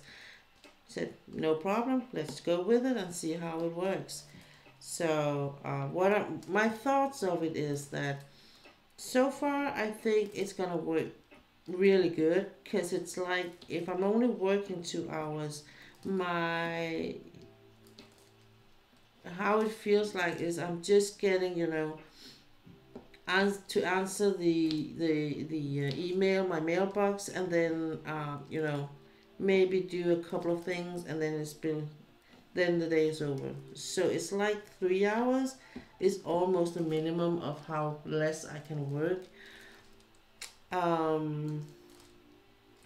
So, and then I think it would be easier for me to put more hours in and work on that way, by just having adjust when I just put 1 hour more, or an hour 1 hour more each day. So go from 10 hours to 12 hours, for instance. I can go, maybe it will feel less of adjustment if I just put 1 more hour on the 3 days I have, or the 3 hours days, that if I need to put an extra day on, for instance. Oh, I'm so sorry, Killer Panda. I hope you can chill out a bit here and just be. Sometimes you need just to be, and just not to be responsible for anything, just to be. Breathe and be alive.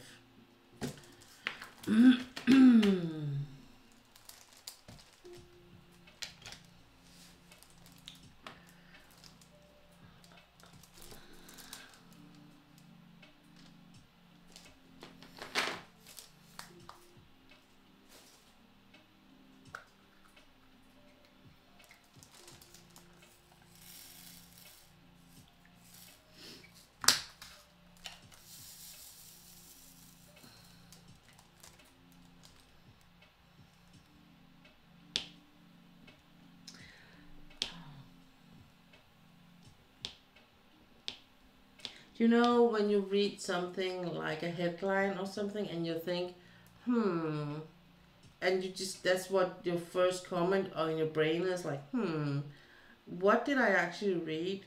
So I don't know if you have seen it, heard it, or read about it, but our old building, one old building in Copenhagen, Stock Exchange building, it burned down almost to the ground. Oh, it's okay. I can now do Monday evening. Puppy was up poorly. Stomach being sick and everything. We found out she had a stomach bug, which is only just gonna. Oh, that poor thing.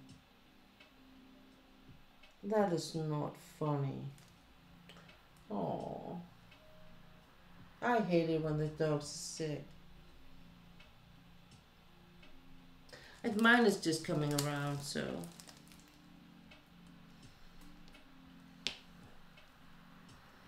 He's getting his last painkillers tomorrow, and then it's gonna be that. Hopefully. Yeah, it's not funny. Because you can't explain to them, no matter what it is, big or small, you can't explain to them what is going on and don't worry, it's gonna be okay, and they're just feeling bad. And my dog, he would be looking at me like, do something. I'm like, but I can't do anything. Now he's just really annoyed by the fact that we keep him in leash. And he's going to be kept in leash until we reach Wednesday. So I'm like, oh my God. So he just keeps inventing new ways to be a jerk when we go with him.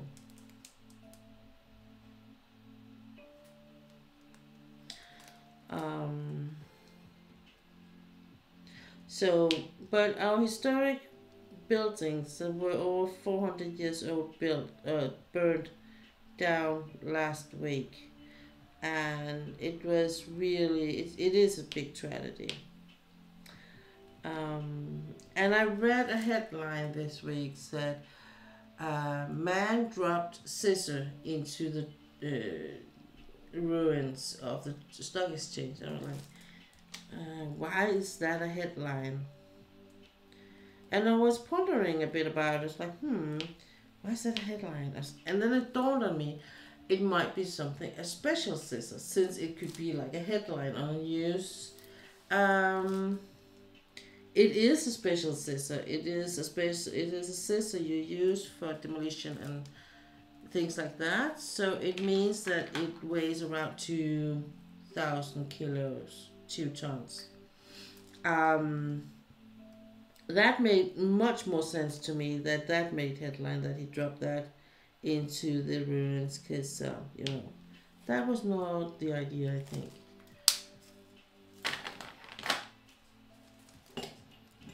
I don't think he was supposed to do that.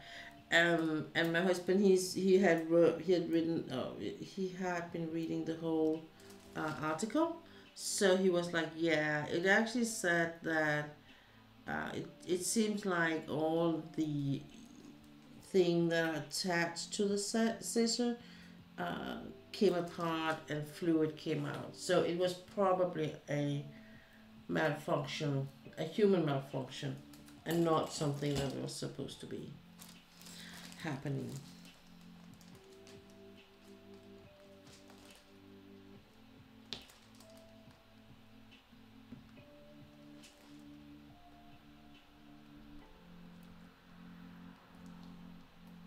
So did you go to the vet with the puppy? And did they give you any medication or any advice how to handle the stomach bug?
I saw a very interesting documentary yesterday about biodiversity and wilderness.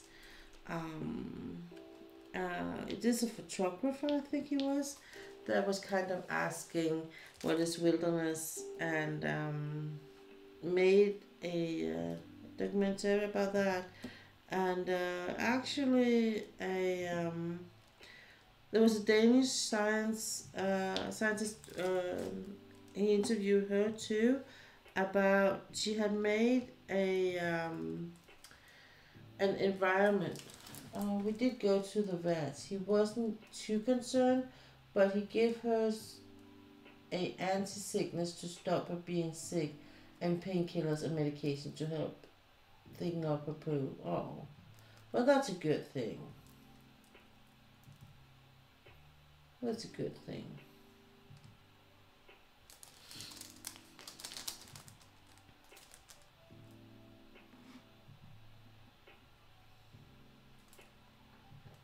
I had with my old dog. He had a really at one point he got sick too, cause then like he no matter what he ate, he it came back. So um, my vet at that point said that I should first try and give him boiled water and see if he could keep that down. And if he did that, I should take some white bread and soak it in water, in boiled water, and see if we could keep that down. And then I should take some fish balls, I think it was. So he got a bit different kinds of food, like soft food, and see if he kept that down as went along. It was like a 3 or 4 days thing, and then if that went well, everything was good. Oh, and if it didn't, if he wasn't able to keep anything down, I should go and come with him. So, but he did. He actually did. So, but it's not funny when it's not like when it keeps going, and you feel like no matter what you do or give the dog, they just it's just coming back, or it's completely fluid when it come out. It's not funny, and it's you feel bad for the dog too, because it's not funny for them either. So, so poor thing, but it's good he's on the mend.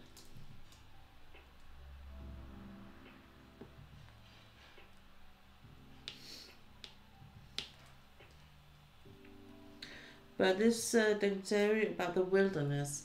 So what they have made research about is that um, because we uh, are working on the land as farmers and are doing like this very intensive farming, or has been, we've kind of killed our wilderness ourselves.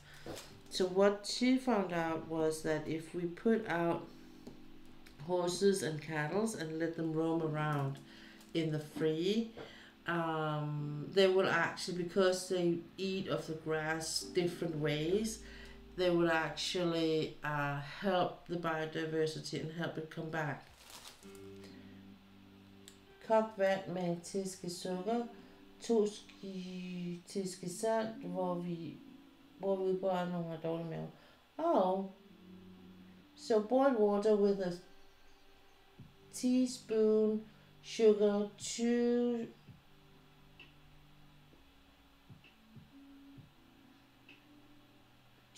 teaspoons salt is what they do out at work when they have bad stomachs. Yeah, but it's something you can see if that works, because sometimes it could be just something they have ate, you know. It could just be a 24-hour bug, like we can have it in our stomach. So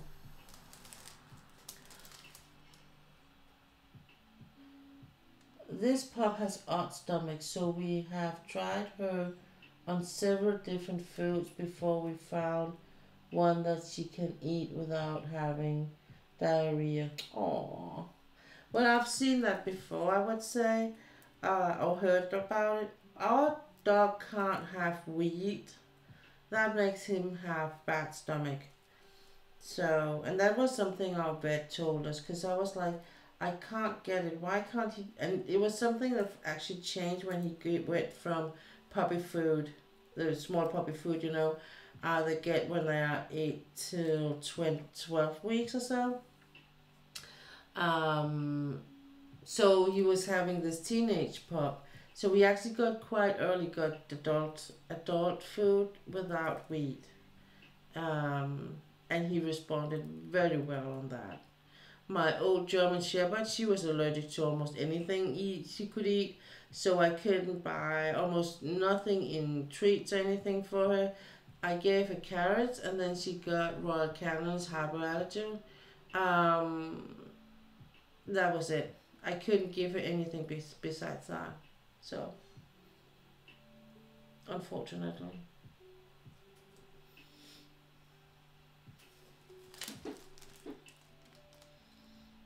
And that could really be a challenge sometimes when people were like, "Oh, can I give her a treat?" They would, because she ate everything, and sometimes I wouldn't even ask, and I was like, "Please don't," because I had to pay for a vet visit at the vet and her getting some beta blockers or something to help for the allergies she would develop, So I was really like, please don't. But people are not always good at responding and things to that. And I'm like, could you please ask first? Yeah, that's what I think is going on, is that she's going to be allergic to something. Yeah. I mean, if you find something, it can't be wheat, just, I would say. It can't actually just be weeds. You can't digest very well. And there's wheat in a lot of dog food. Um, so, or else it could just, and it could also be some kind of allergy. I mean, no, people are good at listening when you say, please don't feed my dog. Yeah, it's so annoying. Some people really like, yeah. I mean, they could at least just ask before they do, right?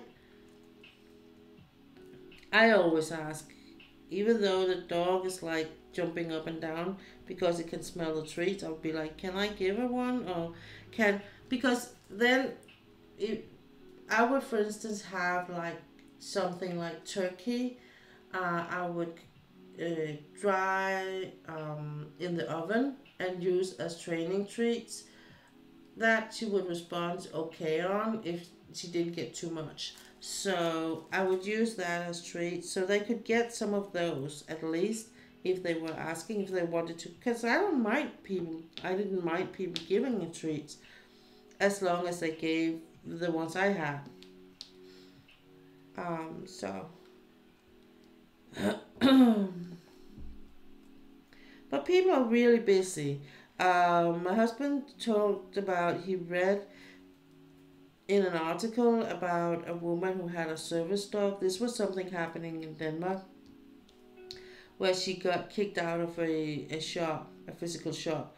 Uh, and she had asked before she entered the shop if it was okay that she took a dog with her. And it was a service dog. And and they said yes. And then when she was in the shop, apparently she was meeting some of the other staff and they said no. And then some a woman had to, you know, butt in and be like up against her, and then this poor woman, she ran out of the store with her dog, and then the other woman ran after her. Sorry, I didn't know it was a service dog. I'm like, why the hell did you in the first place say anything? um, like my niece, I told her not to feed the dog grass because that can give her a poorly stomach, but she still did it. Yeah, exactly. It's not a problem giving the dog the food. Just as long as it's something they won't give a pull. Yeah, exactly. I mean, yeah. I'm I can just tell you right off the bat, I'm not good at kids. um, so I'm like, I will, if it's something with my dog, I'm having the killer eyes on. If they do something to my dog that potentially make it bad, get it to be sick or something, I will be looking at them like, I'm gonna kill you if you do that. That's just me, and I know it's not the right way to do it probably, but I mean, it's something where I'm kind of okay. If it was a grown woman, I would say, well, you if you give her that treat, you pay the bill this time for the vet. I did that to some of the people I met because they were like, no, that doesn't. This is okay. They could say, oh, this is allergy food.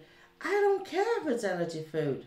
My dog can't eat anything but what I give it because I know that is not giving her any kind of allergy. What I don't know about the food what you have is it might be called allergy food, but I don't know. So if you want to pay the bill for the vet that costs around, a lot of hell of money because you want to be right. Oh man. Yeah.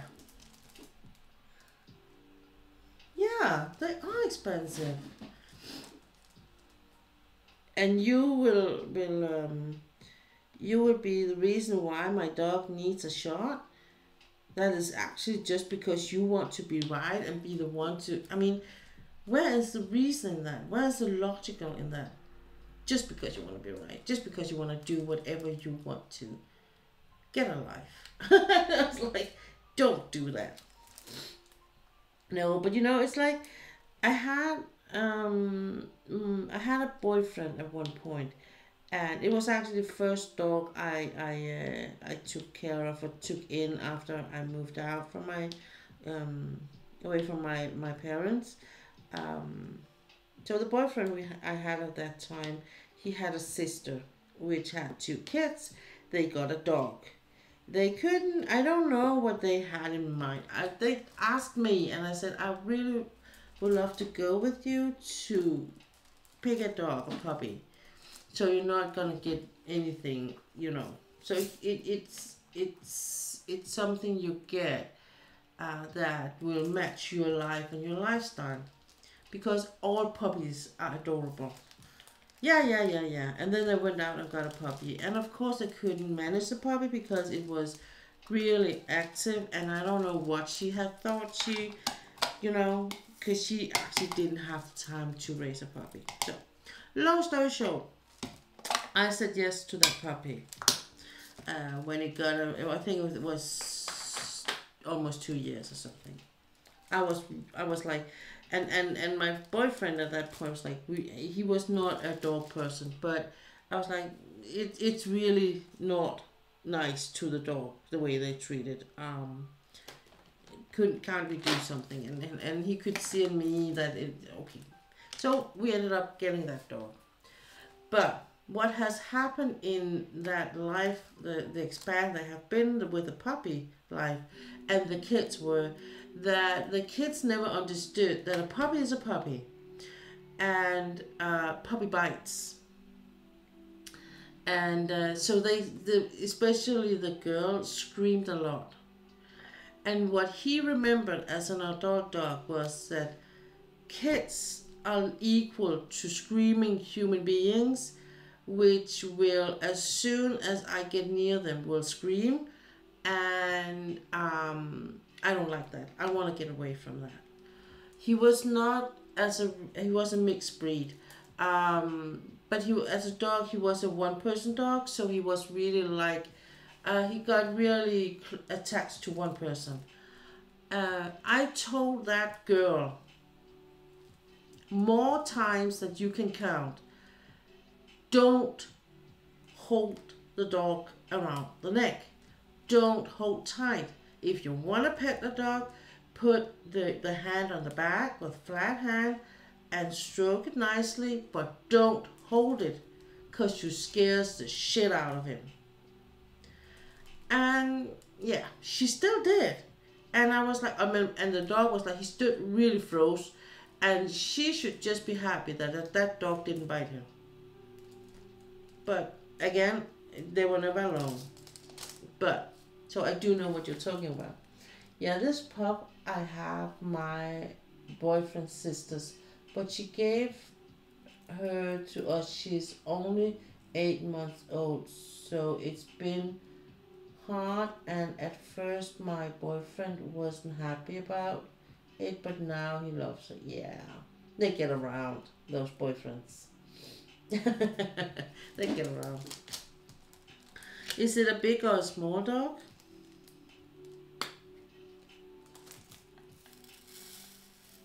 But yeah, so I, I mean, I'm not good at giving advice when it comes to kids, because I just want to bite them in the face.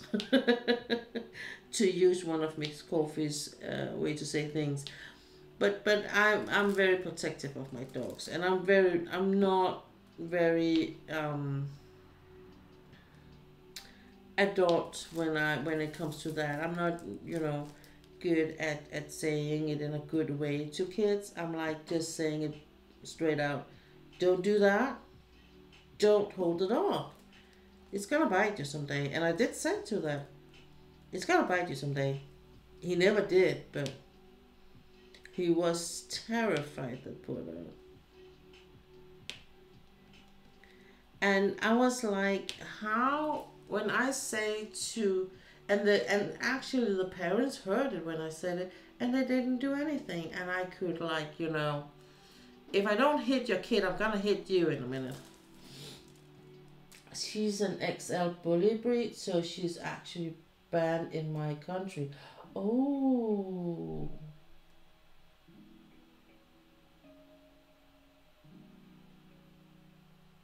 Aren't you afraid they're gonna take her away or what? Just asking. A couple of weeks ago, I was out walking with my dog. I met 3 boys about between 8 and 10, and they were nice, and they asked nicely if they could talk with the dog. I told them what to do, and they did it. Oh yeah, that's a good thing, Ola. They actually listen to what they say. They can't take her away because we're following the law. Oh, okay. In what way? So because you have a closed fence or something like that? Because in Denmark, if someone is reporting you, and the authorities can actually demand a DNA test and decide whether the dog is one of the forbidden breeds. And if it is falling under one of the forbidden breeds, it will get euthanized. There's a law to follow for a breed. Just to do everything they ask, they let you keep them. Okay, well that's workable. You can work with that. And I actually think it's a better way than just abandon or just forbid them, because if you forbid them, you will be certain that they will be here illegal. If you make it legal in a way where it's only on certain conditions, well, it gets it more like it will higher the chance of people having them official, so you can actually keep track of the dogs instead of they are kept in the backyards. So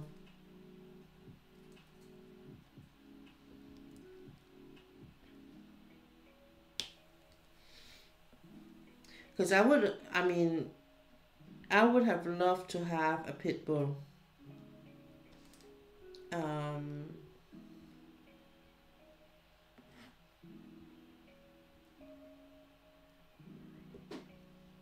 or one of the other bully breeds, but they are completely uh, illegal here. So far, anyway.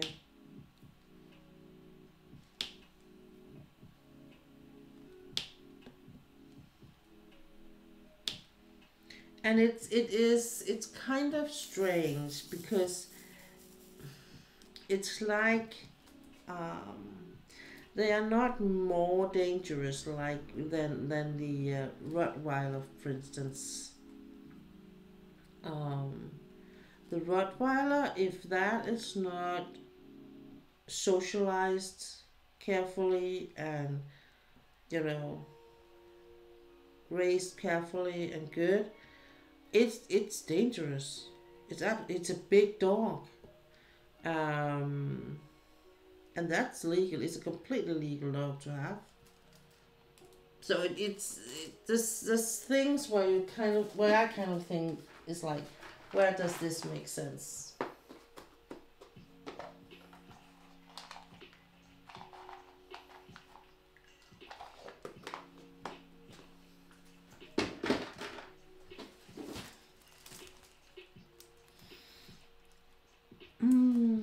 Okay.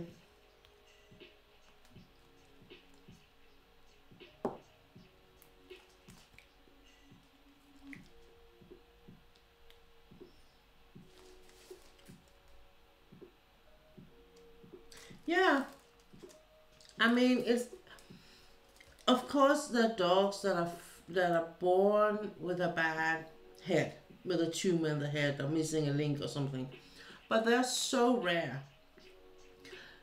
For the most part, it's about how the handlers, the person behind. It's most in the most cases, it's more to do with the human than it's due to the dog. Um, but you don't put down humans; you only put down dogs. Or put them in shelters. Um, I could see here after we had the lockdowns and the COVID, it was like it almost matched to the day that the dogs that came in the shelters were around 2 years old. And what it tells me is that as soon as the oh, it's okay, Killer Panda. Um, as soon as the dog gets teenager, they get too difficult, and people give up. I'm like, what the actual hell? Most people train some dog to be bad, and that's what happens with XL bullies. They saw that breed as a bad dog, so they train them that way. Yeah, yeah, but you know what? Back when I was a kid, the German Shepherd was frowned upon. It was seen as a dangerous breed because because Hell's Angels and gangs like that, they had them as their guard dogs. So every dog bite that was reported was like in and was written about in the newspapers would be either a dog or a German Shepherd had bitten a child. And I'm like, how can in and still today people are scared of the German Shepherds. I'm like, how can you be scared of a whining dog like that? I mean, I can tell you, my pups, she is so loving and clingy. She knows not to bite. If she does when she's playing, she'll stop and lick you. Better to say sorry, I didn't. Yeah, I mean, no dog natural wanna buy their humans.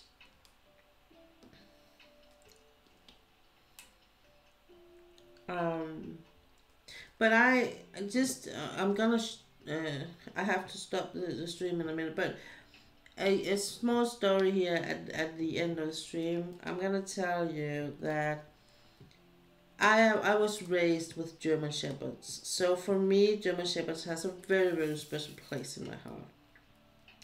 I have been walking up and down in the streets in my town where I grew up, and never thought about it. You know, it was not a thing. I just had the dogs with me, or one dog or two dogs. It was not nothing.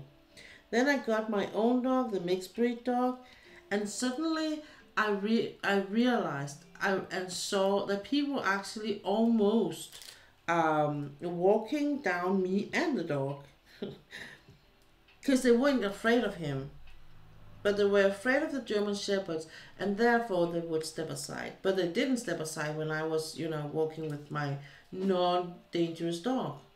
But that dog was actually more dangerous than any of my German Shepherds had ever been, because he was actually a biter. He didn't bite people, but he bite other dogs. He was really a fighter. But it was like, what the actual hell? So, and the dog I have now, he is the most loving and caring dog. And he would actually go around, turn around. He would choose to go if he can. If he can't, he will fight. But because he looks so sweet, people are more likely, and kids are more likely, to go up to him and pet him without asking. Oh, he's so nice. But you don't know if he bites. You can't see that. He could have had a bad experience with kids. That means that when a kid is near him and just petting him on the head, he will bite because it scares him. And that's what I'm kind of, when I walk the dog, we are living in a fairly small town. So when I walk the dog, I think most of the people living here knows that I'm not supposed to go and talk to him because I don't want it. I want to protect him, and I don't want him to have bad experience more than he already had with kids thinking they can do whatever to him that they please, because they're not. I don't want them. They need to step back. Go away. Go away. Okay. Sorry. My last dog was one. He was funny with people. Something happened to make him like it though. Yeah. Okay. So I'm gonna pack things up here. Let's see. Oops. So I'm just gonna keep working on this off stream, but I think I got a good amount done today. And I think it kind of shows how how it's, even though there's a lot of color change in it, and there's, what is it, 60 colors, 61 colors in all, it's still a matter of how they are positioned, and none of it is like just big strokes, or so it's not, it doesn't feel as bad as it is if it's like small dots all the way. Thanks for stopping by, Killer Brenda. So good to see you in here. And you're so welcome. Thanks for the dog talk. Me and dogs, you can talk about dogs anytime. I am a dog person all the way. So when I was younger, I used to say to people I just met, if they asked me what I did for a living, I told them that. And then if they asked me what, if I had any interest out from outside my job, I was like, yeah, I do. And it's dogs. And I'm just going to tell you that before I start telling you about it, please don't hesitate to stop me when it gets too much. I tend to get too caught up in it, and then I forget that not everyone loves dogs as much as I do. So that was kind of a standard phrase for me, just to say, hey, this is what I do when I'm not working, and just stop me whenever you get too much. whenever I get too much. I'm gonna take this with me. Aside. Okay. I'm gonna take this here and here. So, you guys,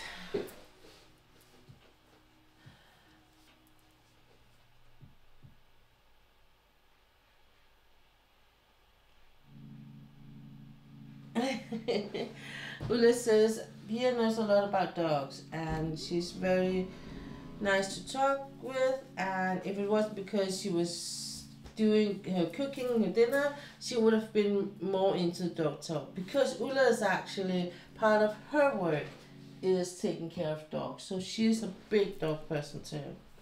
So there's always in here, if Ulla and I hear dog topics, is always a good topic. We love it.